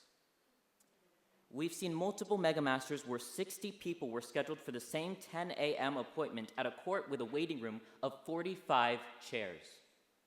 My first week observing court, I would write down each person's name on my notepad while their case was being seen. By my second week, all I could manage to write down in time were tally marks. I want you all to look back at your papers. Just a second. Does anyone know the name of number 8? No one. His name is Cuco. That's spelled C-U-C-O in case you want to write it down. Back home in Santa Ana, I know someone everyone calls Cuco. That's not his actual name, that's a Mexican nickname. A lot of the kids in our community get those. Cuco was born in Mexico. By the time he was 8 years old, both of his parents had passed away. His older sister saw him, the youngest among a dozen of their siblings, barefoot and malnutritioned, and knew that she had to bring him with her to the US, where her husband had just received a work visa. He was about the same age as her children, but the work visa family policy didn't cover siblings, so he went undocumented. He grew up in the US and worked and traveled freely up until 2024. Now, every time he goes outside, he says a prayer, knowing he might not come back. He spent months working up the courage to go out, and he hasn't felt safe to work in the past year and a half. He relies on family to support what his savings can't. I've known Cuco my whole life. It was only last year that I learned that he's undocumented, and since then, my whole life has rearranged. I started reading up on the newest legislation and policy the moment it came out. I looked for his name in the headline of every tragedy. I thought I was supportive of the undocumented people in my community before, but something truly changes once you put a face and a name to it. For so many, it isn't safe to show their face or to share their name. For many, we are forced to hear their stories secondhand or not at all. For Cuco, I can't share either. This administration works best in fear and silence. When I interviewed Cuco, he told me that he wanted stories like his to be heard, to make a difference and to matter. And in a wave of hopelessness and uncertainty, that's what I want to remember. That humanity is our strength. That making human connection is a rebellion against that which tries to dehumanize. I could try to tell you all about the people that we walked to court. About the 2 sisters, a part of a family that stayed up all night traveling to make their morning appointment, and they were falling asleep in the middle of court. The couple that asked for an extension due to their future child's due date and were only afforded 3 more weeks. The man who filed every paper correctly by himself, who did everything right, and was still rejected and sent home with a removal order. But I know almost nothing about their lives, and already my memory is fading. So I ask you, go and search for those stories. Anyone can observe at immigration court. It's open to the public. We spoke with teachers and school staff in the community, and so many of them had stories like these to share about their students and their students' families, which affected them too. Make an effort to get to know how people around you are feeling by asking those tough questions, because we're all being affected in some way, because we're all community. Allow yourself to learn from our most vulnerable, and most importantly, to feel for them. It's the greatest weapon that we have. Thank you.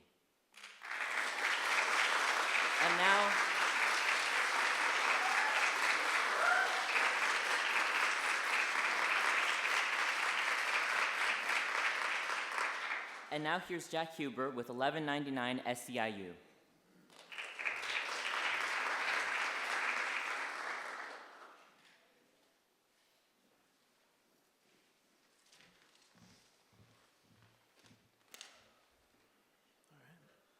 Hello, everyone.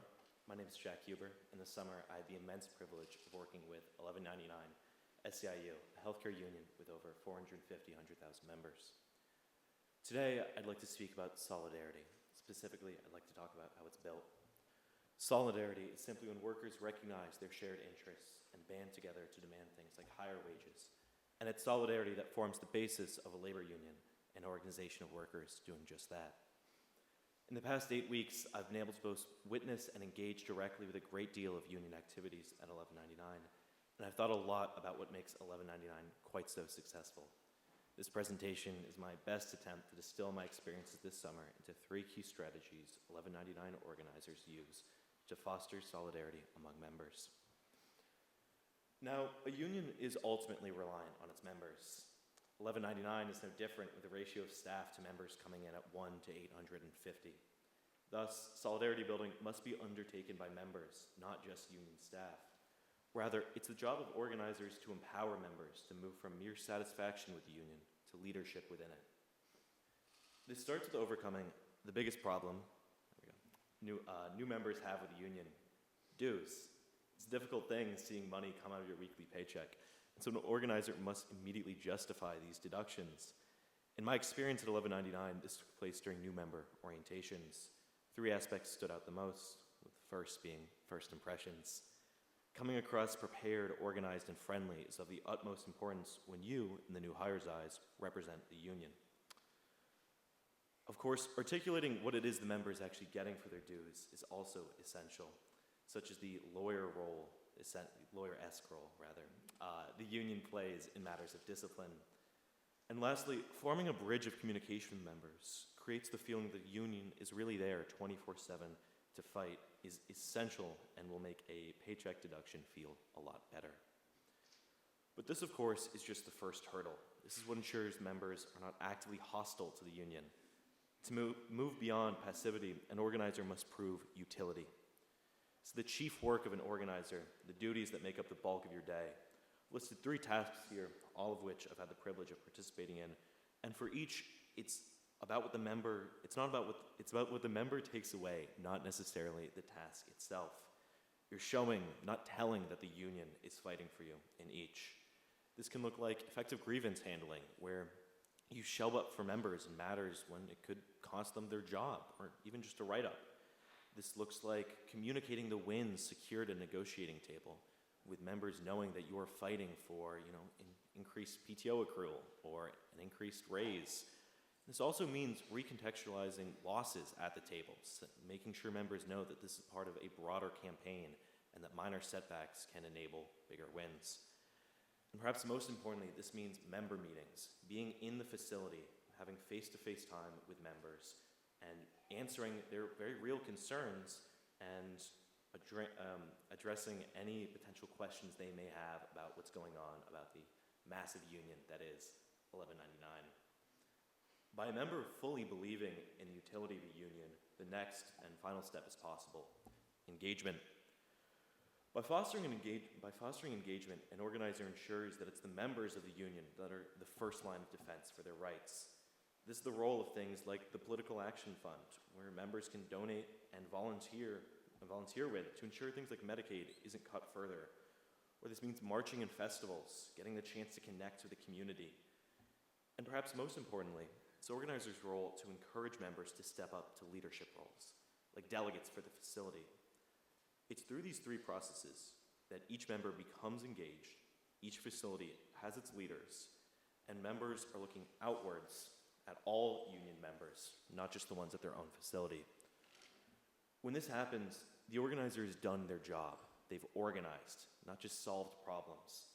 When members are engaged and are looking at one another to address workplace issues, that's when solidarity is at its highest. Again, this is when the organizer's job is successful, and this is what has built 1199 to be the titan of labor that it is. This, ultimately, was my takeaway from my summer position, that solidarity is not given, it is built. I'd like to give a thank you to my supervisor, Grace Bogdanov, and all the 1199 team. This has been an amazing experience, and I'm deeply thankful. Thank you so much.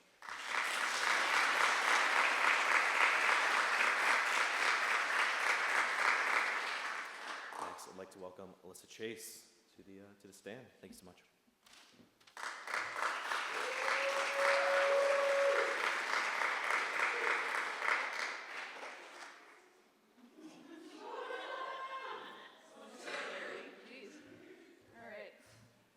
Hello everybody, my name is Alyssa Chase. I use they, them pronouns, and I am an environmental geography major here at Buffalo State University.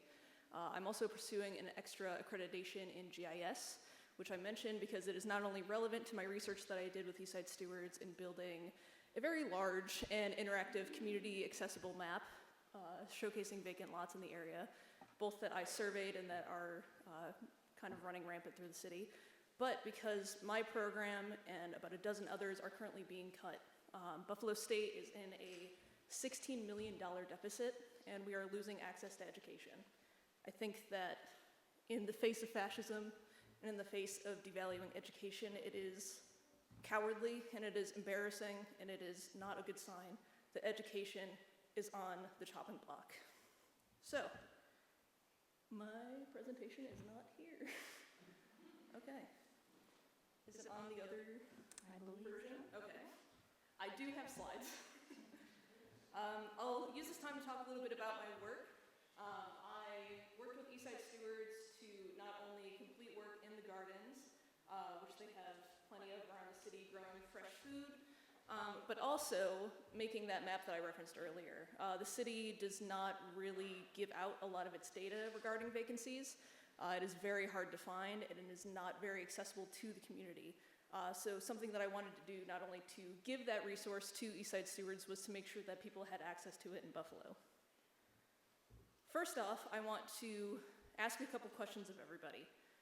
I have a vacant lot right next to my apartment on the west side in Allentown.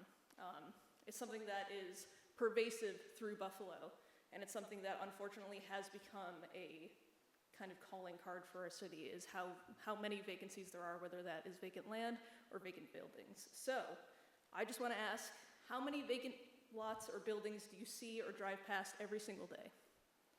How long did it take for you to forget that they were even there or get used to them? Like I said, I have one right next to my apartment, and sometimes I barely even notice it.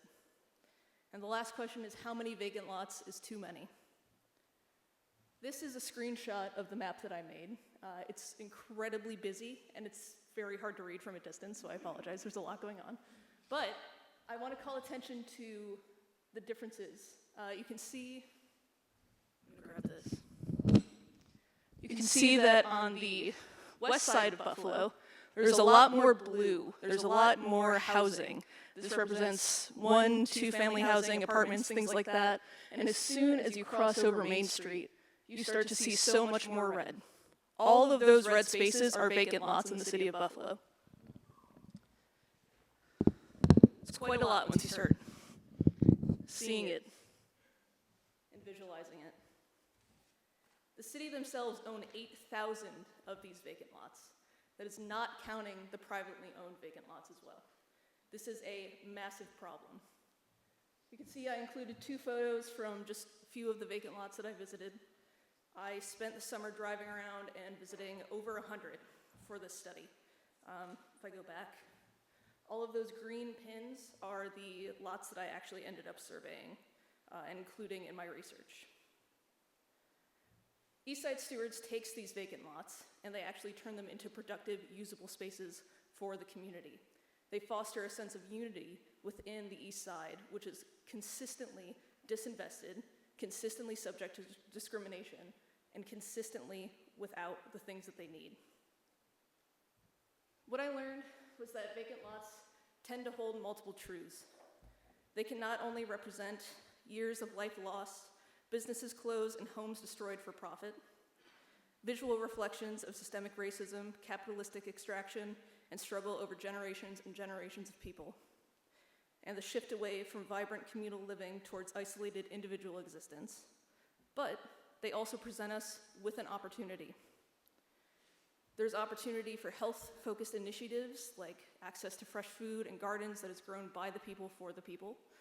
There's access for educational workshops or things like the free little library that we built for the Bailey Dartmouth Garden, which has been stolen. Please give it back. It also allows us to engage in the practice of intentional reparations through the redistribution of land, housing, and intentional financial reinvestment in Black Buffalo. And finally, it also presents us the opportunity for collective land ownership and power for our neighbors who have experienced discrimination and capitalist extraction for decades and decades. It's very overwhelming to sit here and think about these kinds of things, and it is incredibly overwhelming to sit here and not have any options to pursue. I understand this. It is incredibly easy to be a nihilist about these sorts of things. However, at the same time, there are opportunities everywhere. Because things need to be changed, we have opportunities that we can and should create. These are some of those organizations that are working actively in Buffalo to create some of that change. Obviously, we have Eastside Stewards, who I am a little bit biased towards, I will say. You have an opportunity to get hands-on in the garden, planting flowers and vegetables, engaging in community workshops, and even hosting your own Skillshare if you're interested. Please let us know. There's also the Eastside Parkway Coalition. You can leave a public comment for the DOJ to advise against continuing to split the east side from the west side and the rest of the city. They are currently trying to essentially bury the 33, which would funnel all of the toxic gases further into the east side, which is already creating a whole host of cancers and asthma rates and health issues that is shortening the lifespan of our Black neighbors while it's uncovered. So definitely not a great thing. If you do leave one of these public comments, I will say, please send an email to Eastside Parkway Coalition so the DOJ can't say that you didn't do it, because they have been doing that. It's kind of gross. There's also the Buffalo Tenant Union, which I'm part of and helping to organize. You can join me and other canvassers in helping to organize BMHA, or Buffalo Municipal Housing Authority tenants. They are facing some of the worst conditions in Buffalo, and by coming together and raising the bar for BMHA, we can raise the bar for all other tenants in Buffalo and build union power that way. And finally, there is Food Not Bombs, which takes food waste that is destined for the garbage can and turns it into free vegan meals for our neighbors who need it the most. You can either volunteer as a cook, or you can volunteer to distribute some of those things. I also included a very sneaky little QR code for the map that I made. It is completely free, completely accessible. You can zoom in and out, you can search up addresses, and you can get a look at just how pervasive the problem is and start to really get a handle on that and get a grasp on it. Thank you so much for listening, and I hope to see some of you guys out there making change with me.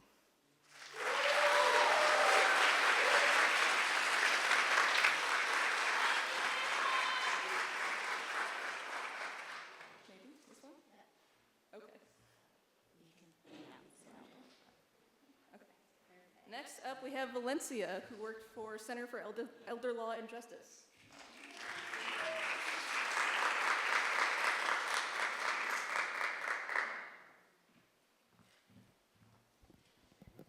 Hi, I'm Valencia, and I spent this summer at Center for Elder Law and Justice. And I'll be letting you in on what I found to be Buffalo's best secret this summer. So what drew me to Buffalo this summer actually starts with my grandfather. Him and I were super close growing up. He was an artist, as seen in these photos, and I, while not artistically talented, have a deep appreciation for art, so we really bonded over that. And when I was in 8th grade during the COVID pandemic, he came and he lived with my family on hospice care. And while this was a very sad time in our lives, I think it was also a very beautiful way to spend it. Everyone in my family had chipped in to help take care of him. I would sit and draw with him. My brothers would watch tennis with him. My parents handled all of that very complicated financial and medical stuff. And I think even the family dog was helping a little bit just by providing emotional support. And I had this understanding that he really had a privilege during this time, because his story was one positive one in a sea of so many negative and traumatic experiences that elders experienced during COVID and continuing on to this day in nursing homes and other forms of care. And that really understanding of that privilege is what prompted me to apply to CELJ, because I wanted to work for other elders having the same right to age with dignity and grace, because I knew how impactful and meaningful it had been for my family to have that, and I wanted to help others have the same. And while I knew I wanted to work for this big umbrella term of elder justice, I wasn't exactly sure how that would manifest on a day-to-day level. And I don't think I could even tell you what the typical CELJ day in the life is after working there for 2 months. There are over 100 employees, and I don't think that any two are doing the same thing. This list here, I think, barely scratches the surface of all of the different services and benefits that CELJ aims to provide. There were people in the guardianship unit who served as nonprofit guardians doing things like rescuing cats and selling boats. And there's lawyers who work out of hospitals who help make sure that elders in critical condition have all of their affairs in order. And the most beautiful part about CELJ was seeing how all of these very different units and issues would come together and interact as a whole. I was on the policy team, so we would go to staff meetings, and while the policy team was working on these memos of support and to push for legislation in Albany on the state level, we would find that the expertise we were looking for, or the personal story to complement the data, would be found right there in the housing unit with an expert who knew all about the topic. And the real way that CELJ was making so much change in this community was through all of these people with their own niche tools and niche expertise coming together for this shared drive for elder justice. And it really did create just this intricate organism of change. And this idea of people with niche tools and a shared drive extended far beyond this to the High Roads Fellowship as a whole. The whole design of this program really highlighted this idea that everyone is interconnected. Through the journals that we wrote each week and the panels, I was just starting to see how what I thought was the isolated issue of elder justice was truly connected to so many bigger issues in the world. And I think that if I were to sit down with any of these fellows and talk about what we did this summer and our placements, we could find connections between elder rights, environmentalism, disability rights, and healthcare workers. It all was connected for the shared goal of the greater good. And that realization stretched far beyond the cohort to Buffalo itself. I saw this sign when I first came to Buffalo, and I wasn't really sure what to make of it. But now, after being here 2 months, I think that the real secret to Buffalo is the community it fosters. Probably 95% of the fellows here have mentioned community at some point in their presentation, but it's true. Everyone who we've talked to this summer, from government officials, artists, advocates, and even just like the guy who I talk to on the bus every morning to work, all talk about Buffalo as if it's this person who they're cultivating a relationship with. And they all just have this shared love of the community. I've never been immersed in such a place that is so centered around the people and supporting one another. And while everyone has their own unique roles in this community, what drives pretty much everyone is this shared love for Buffalo and supporting one another. Which brings me back to the story about my grandfather. And everything I witnessed this summer kind of had me viewing it in a new light. My grandfather, he loved to paint trees, which even before this, my mom came up to me, who had no idea what this presentation was about, and was like, oh my God, in the bathroom there's trees. It's just like your grandfather. But it's true. It was seen in pretty much all of his paintings. And I think when I was thinking about advocacy and pushing for change beforehand, I really just viewed myself as a tree. I needed to take in all the information I could and continue to grow in these issues and learn as much as I could and extend your branches. But really, I was thinking about it wrong, because while we all are our own individual tree with our own unique mission and our own unique talents and expertise, we really are just a unit in a far more complex ecosystem. And the secret that Buffalo's kind of cracked is how to utilize that system of connection, even if you're fighting for different things, but to support each other and push for this overall greater mission. And I'm leaving this summer with a far greater awareness of how to utilize these connections, how to nurture these connections, and how to seek out communities that truly I can lean on to support myself no matter what work I do. And I'm so grateful to be able to bring that back to Cornell and whatever the future may hold. And I just want to say thank you to everyone this summer, Cricky and Kathy for making sure that we immersed ourselves in Buffalo as best we could, everyone at CELJ, especially my supervisor, Lindsay, who really showed me all the things that CELJ had to offer and encouraged me to go and pop in as many different unit meetings and shadow as many people as I could, and all the other High Road fellows as well. Thank you. And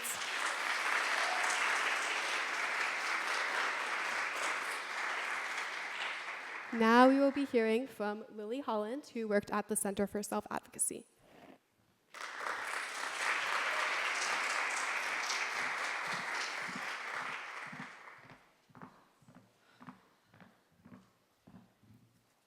I hate public speaking, so forgive me if I lose my train of thought. I also made a lot of notes on here, so. But I'm really glad I get to be up here speaking to y'all today about my amazing organization, Center for Self-Advocacy.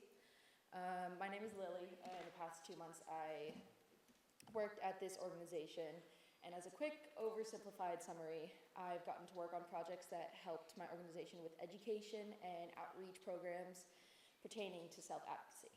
But more than that, I've had the privilege to learn. I attended workshops, forums, committee meetings, and even a regional conference. It was really cool, and I met so many people. I heard issues and needs to be addressed directly from the voices of the Buffalo disabled community. And while my entire summer was full of activities and projects I learned so much from, one of the most influential moments I had during this entire summer was actually during my first week. As an individual with Tourette's and narcolepsy, I am more than used to apologizing for my disabilities, especially in the workplace. It doesn't exactly look great when you fall asleep at your desk or make loud noises when someone else is presenting. I too often find myself apologizing for my tics or my unpreventable sleep. I'm sorry for the interruption. I'm really sorry for falling asleep. I genuinely can't help it.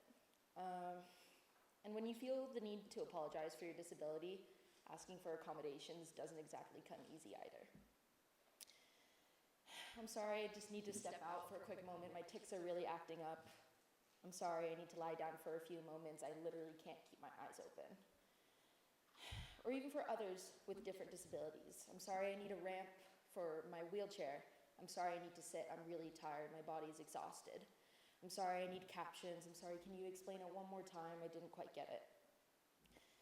I know that falling asleep at work may sound ridiculous to some people, but try to imagine having to apologize for needing to go to the bathroom or needing glasses.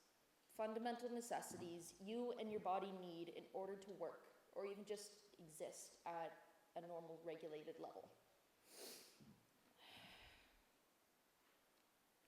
And yet apologizing becomes automatic for many of us with disabilities. Not because we've done something wrong, but because society has taught us that our way of existing differently is an inconvenience to others, or simply isn't normal enough. Even when I do have accommodations I need, I more often than not get suspected of not needing them, of just using my disability to take a nap or leave the room for a break whenever I want. So now imagine asking to use the bathroom isn't enough. Now you have to prove you need to use the bathroom. Now you have to prove that you need glasses in order to do your everyday work. Imagine if every day at work you had to prove that your challenges were real before anyone believed you deserved support. Having to apologize for needing glasses before every meeting, saying, I'm sorry, I need to wear these to see the presentation, to participate in what is actually going on. It sounds absurd because everyone recognizes glasses, for an example, as a tool that helps someone function. Well, so do my naps and my breaks. Naps are a gentle way of putting it. So do my supervisor's wheelchair, and so does many others for so many others. My first week at Center for Self-Advocacy, I learned how to not say sorry. How it felt to be not just accommodated for in a workplace, but welcomed as my full and entire self. On my first day, Sam and Ian, my supervisors, wait, they're not there. Well, Sam couldn't be here today, but Ian is right over there. Say hi. I gotta go through this, so you do too. But my first day, they said, we have some blankets in the office if you need to use them while you fall asleep. May as well be comfortable. I promise you, I was truly shell-shocked. I was shocked to my core.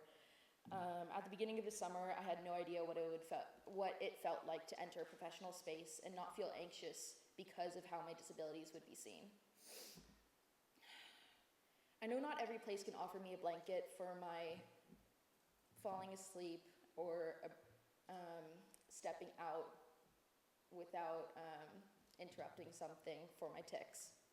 But I realized feeling judged for falling asleep at meetings or doubted for whether I really need a break or to sleep for a minute or not be invited back to something simply because of those symptoms. Those are things I should not have to endure, nor should anyone else with disabilities. I want to bring this lesson wherever I go in my future and to advocate for people with disabilities and how they should be treated in the workplace and everywhere else. I want to provide every person with what Sam and Ian provided for me, the strength to not say sorry. I cannot express through words how much this center and these people changed my life. It truly is amazing to be proud of who you are and to not apologize for it. And I want to do my absolute everything to make sure that everyone can feel that way too. Thank you.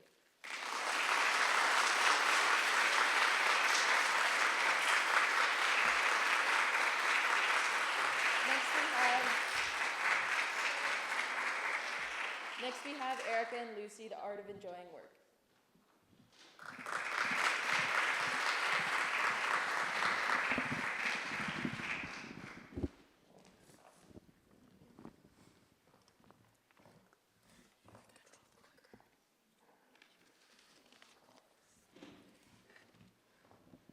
Thank you, Lily.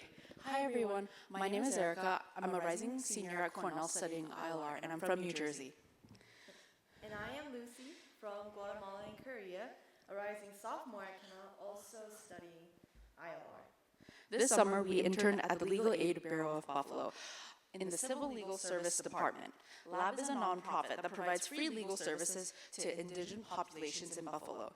And as you can see from the design of the sticker, the value of the attorney's service cannot be measured with money because it is done with love and care.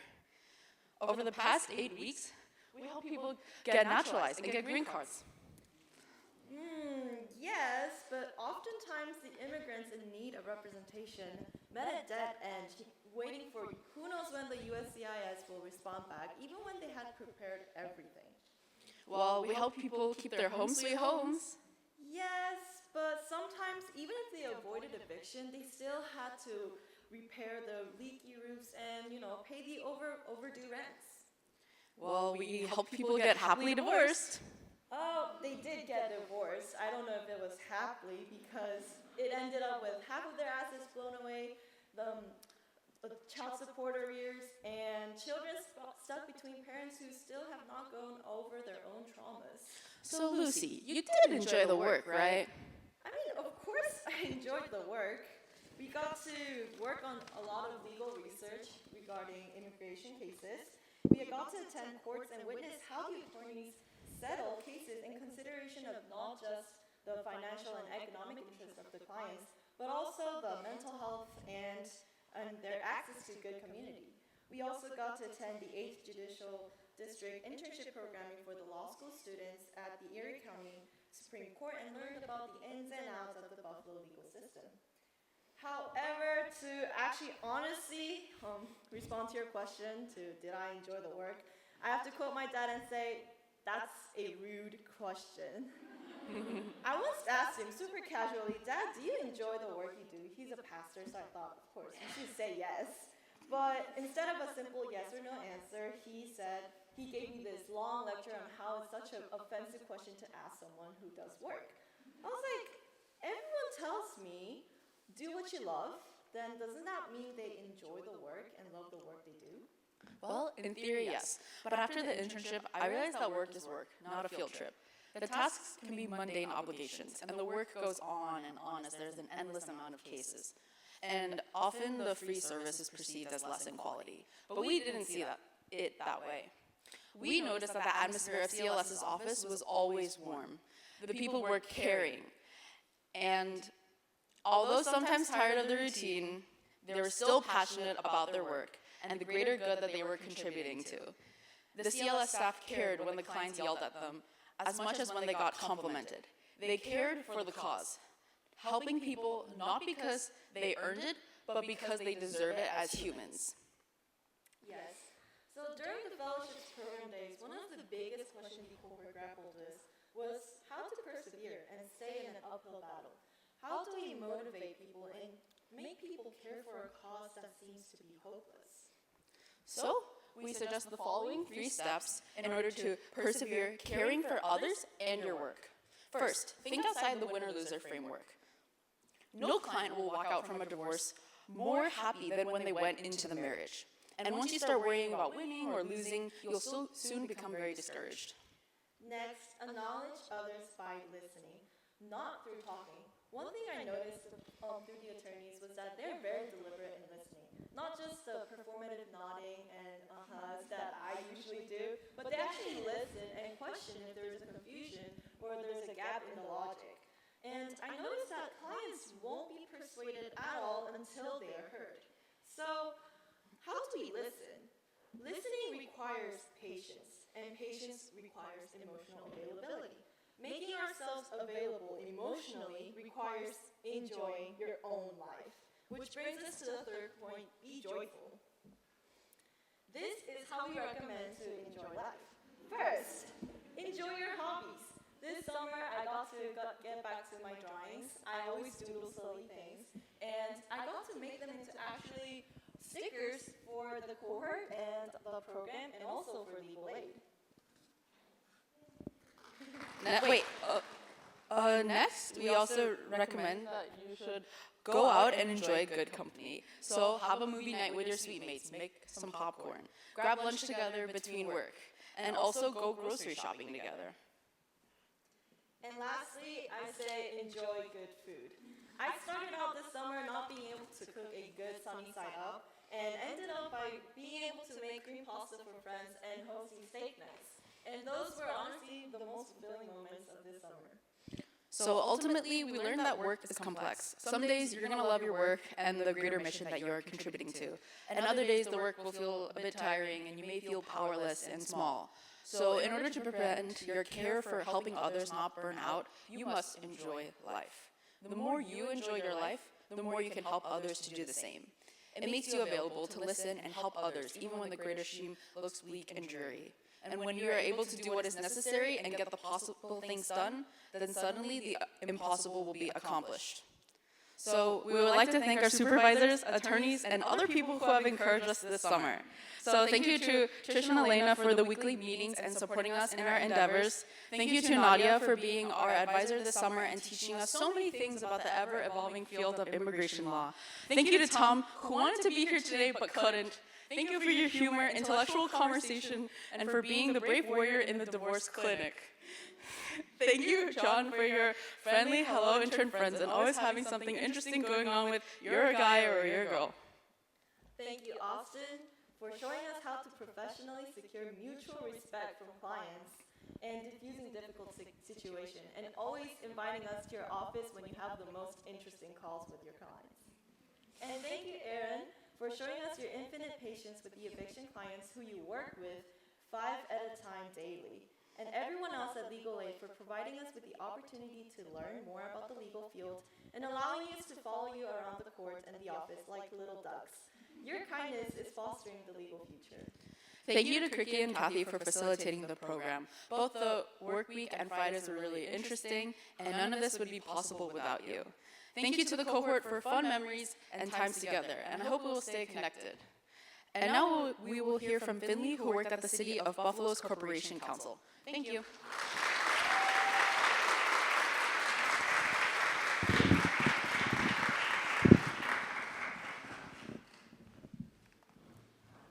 Good afternoon, everyone. Just 1 second while I get my script set up. I did not print mine like everyone else. Okay, so, hello. Before we begin, I have a question for you. Please raise your hand if you could tell me the name of your city council member, like your city councilor. Okay, cool. What about your state senator?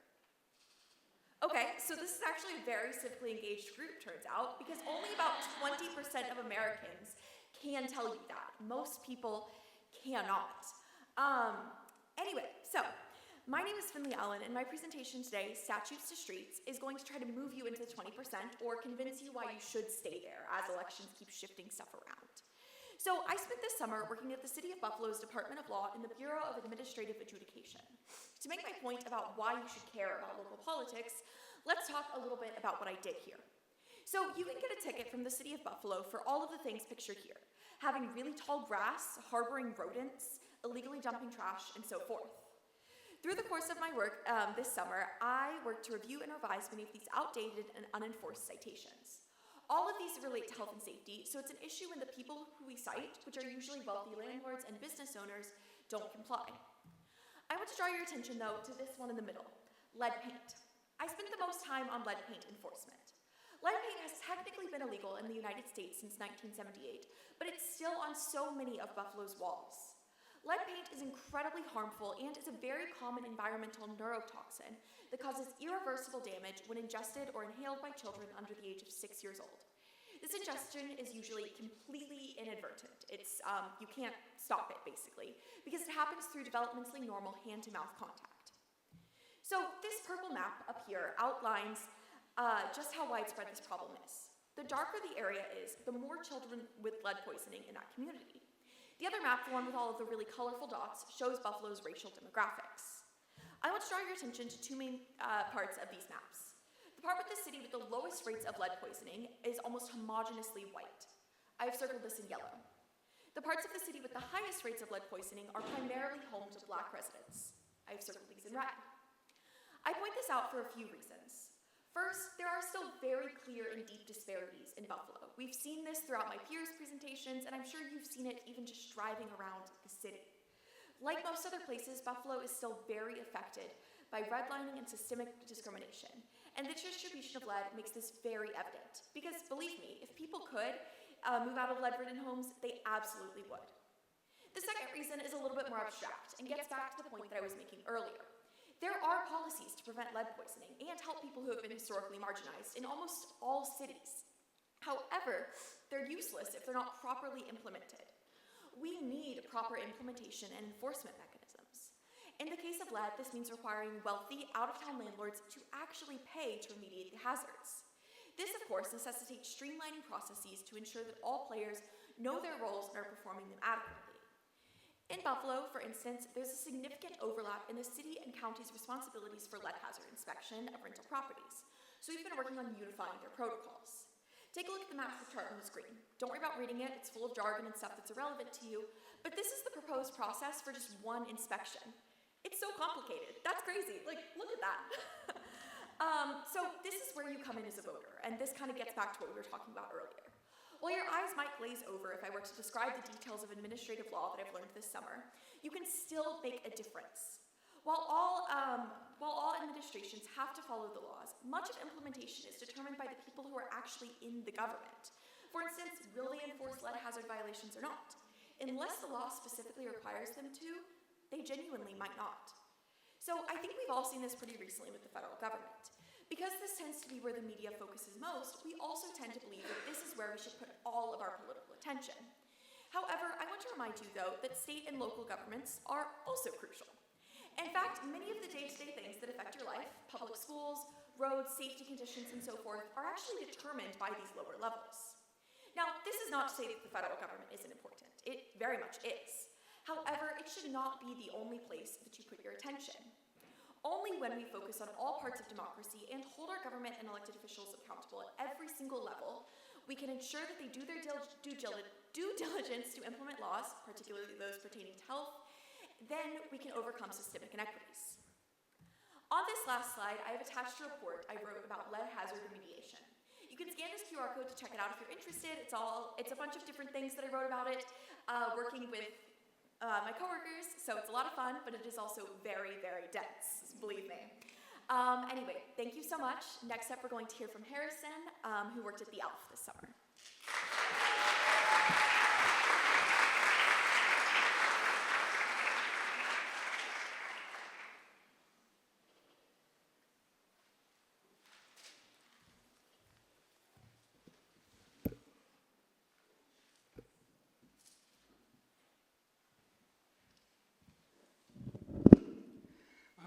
How are you guys doing, Buffalo? All right. So, my name is Harrison. I was at the Western New York Area Labor Federation for this summer, and I did pretty much everything there is to do with labor organization, from boots on the ground parades to labor law firms and political campaigns. And I loved every single second of it. But everywhere I went, there was a constant. There was opposition, hatred, just everybody fighting. And so, without further ado, I only have one question for you guys. Are you ready, Buffalo? Yeah, are you ready, Buffalo? Come on. Yeah, then put your hands up, Buffalo. Put your hands up, Buffalo.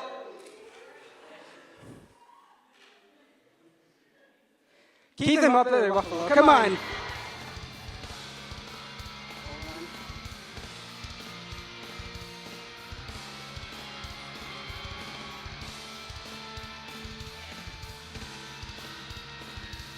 Can we pause it?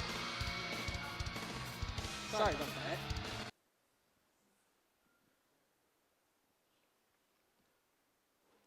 I didn't see any hands up. Let's put those hands up, Buffalo! Exactly.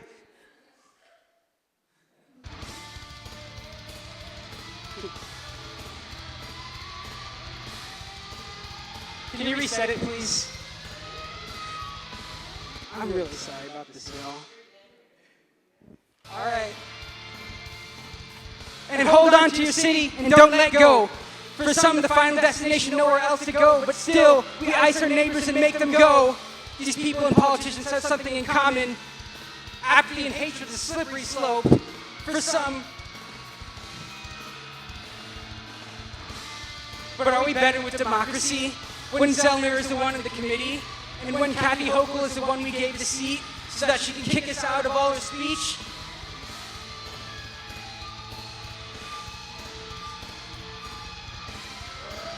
Come on, Buffalo. We're better than that.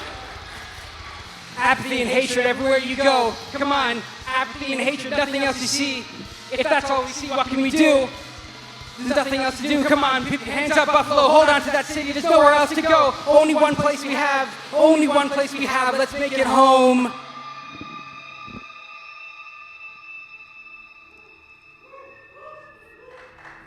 Then look again at that dot. That's here. That's home. That's us. On it, everyone you know, everyone you love, every person who ever was lived out their lives. The aggregate of our joy and suffering, thousands of religions, ideologies, and economic doctrines. Every hero and coward, every creator and destroyer of civilization, every king and peasant, every young couple in love, corrupt politician, saint and sinner in the history of our species lived there, on a mote of dust, suspended in a sunbeam. Our imagined self-importance, the delusion that we have some privileged position in the universe, are challenged by this point of pale light. Think of the endless cruelties visited by the inhabitants of one corner of this pixel on the scarcely distinguishable inhabitants of some other corner. How frequent their misunderstandings, how eager they are to kill one another, how fervent their hatreds. The Earth is a very small stage in a vast cosmic arena. In our obscurity, in all this vastness, there is no hint that help will come from anywhere to save us from ourselves. To me, it underscores our responsibility to deal more kindly with one another and to preserve and cherish the pale blue dot, the only home we've ever known.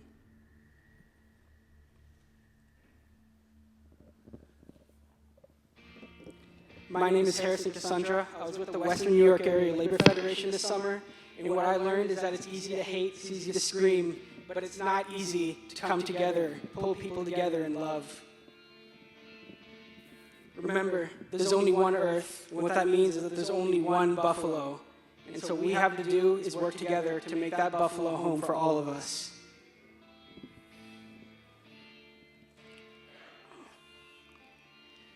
Our truth is painted across the sky.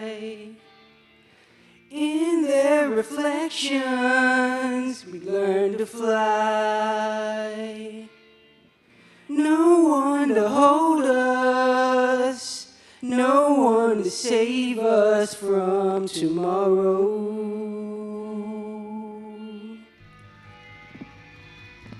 Let's go, Buffalo! Only one Buffalo, come on! Sailing away beyond the reach of anyone, far beyond the dreams of everyone. No light to follow, a shot in the dark. Does anybody know? Sailing away beyond the reach of anyone, far beyond the dreams of everyone. High from the heavens, I can't see the pain. Does anybody care?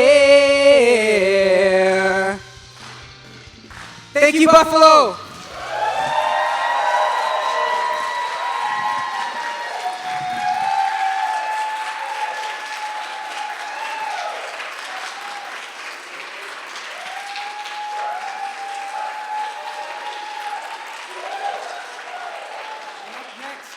Up next, Safira.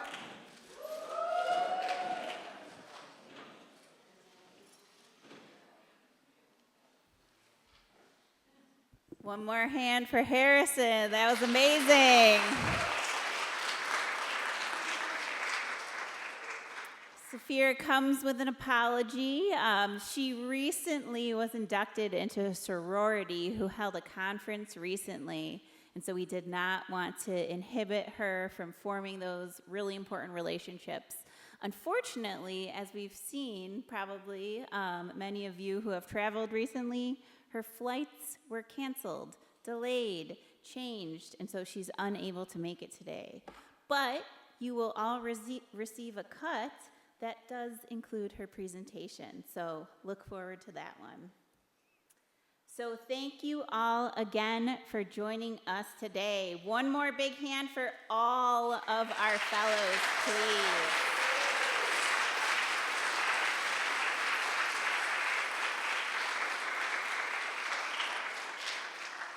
Thank you, fellows, for bringing us along on this journey with you. Thank you all for coming on this journey with us. As you can see, growth comes in many forms.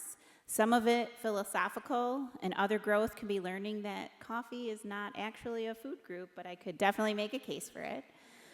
I just like to close in a similar way to how we began, with the words from the Haudenosaunee Thanksgiving address. Today we have gathered and we see that the cycles of life continue. We've been given the duty to live in balance and harmony with each other and with all living things.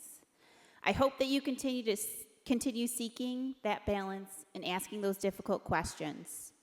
May you continue choosing curiosity over certainty, collaboration over division, and both and over either or. Thank you all for loving Buffalo as much as I do, and as much as Kathy, our supervisors, our speakers do. This city is so much better because you chose to invest your time, your energy, and your ideas here. The High Road doesn't end today. It isn't a program you complete, hang up your certificate on the wall, give yourself a pat on the back, and say, "Good job, we did it." It's a way of showing up in the world every day. It's a choice to listen before judging, to build instead of divide, and to believe that lasting change happens one relationship, one conversation, one community at a time. So thank you all, fellows, families, friends, for choosing the High Road. Congratulations, fellows. We can't wait to see where this road takes you next.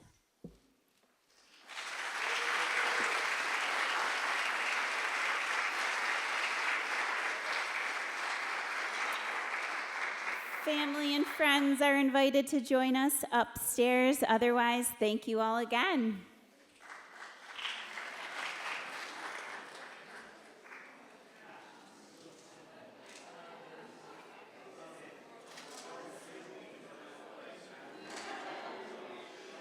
Hi everyone. I was not able to make it today in time for my presentation because my flight was canceled. But as you know, the show must go on. So this past few weeks, I've had the pleasure of working at the Community Foundation for Greater Buffalo.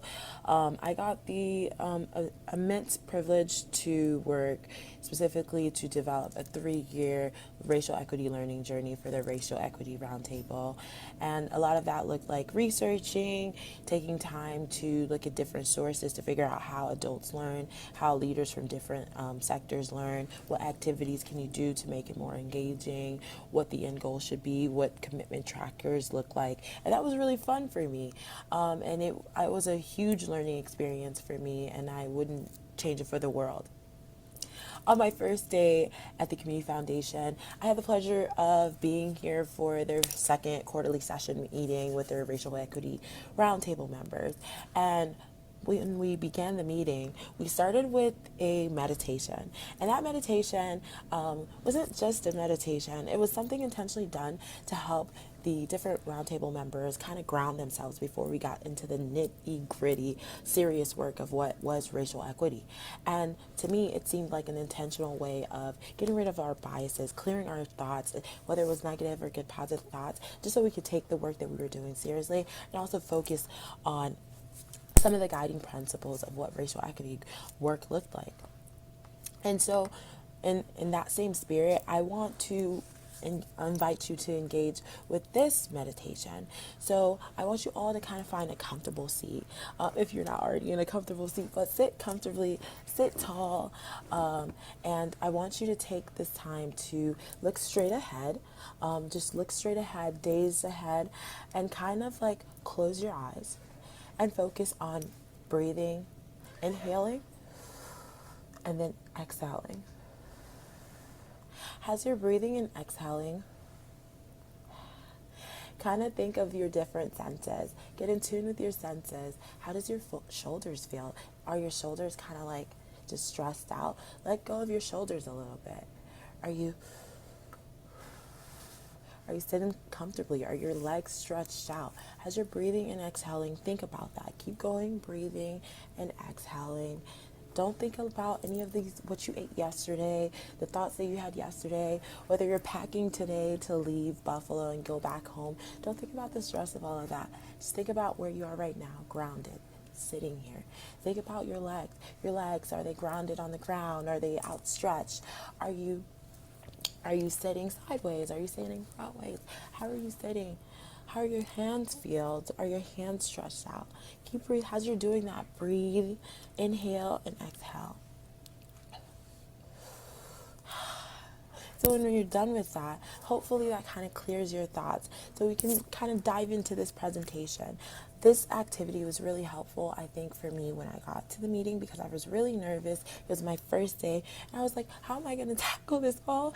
And I was like scared as a Hiram Fellow. Am I going to be able to complete the task that my organization had assigned for me? But it was a great way to clear your thoughts, get rid of your biases, get rid of your, any preconceived notions you had about racial equity work so you could just dive in.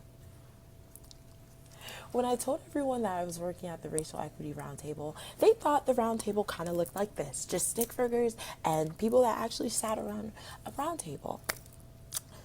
Kind of, sort of, not really. It actually looked like this. In reality, it looked like this. Leaders coming together, doing different strange activities to engage themselves, activities they didn't see themselves doing. That me down there is me on the first day doing the meditation work that I just did with you all before. They had panels, they had different organizations coming together, different ideas, different opinions, and it wasn't necessarily a circle, but it was kind of like a square, and they had different initiative works, systems change initiatives, and they would also meet as well just to kind of like engage, and they weren't necessarily sitting in a round table either. They're on the right down here, and they weren't necessarily sitting in a round table kind of fashion either, but they were all doing the work. But now we get to the 3-year journey. When I developed the 3-year journey, I wanted to focus on first, year 1, normalizing and acting. So regrounding racial equity roundtable members and Buffalo's racial equity contacts. Because their racial equity dividend report would be coming out, they'd have some type of context and evidence of what would be necessary for the greater Buffalo, and it would help them renew some of their relationships and commitments. Year 2, I wanted to focus on organizing, kind of like working on just piggybacking what was already done in year 1, and then we would do that to strengthen what we already began, and then transform some of those early actions into sustained institutional and collective efforts. And then year 3, we were looking at operationalizing and then embedding some of that racial equity into long-term practice and accountability. So that year 3 would focus on making racial equity work durable, visible, and sustainable. And my racial equity roundtable plan or learning journey had additional tools like the GARE Racial Equity Toolkit, some of the commitments and follow-through trackers that I created via Excel. And we also had media companions like podcasts, books, blogs. Those are kind of things that you could do on the offhand of just the quarterly sessions that were already happening. But besides the racial equity roundtable work, I also got to really explore Buffalo. It was really fun. We got to explore some of the nice food spots in Buffalo. We got to go to Niagara. I got to build a relationship with a lot of the High Road Fellows that I'll learn to cherish forever, and I'm immensely grateful for that. But yes, thank you. I'm so sorry that I couldn't be here today, but as you know, the show must always go on. Have a great rest of your day, everyone.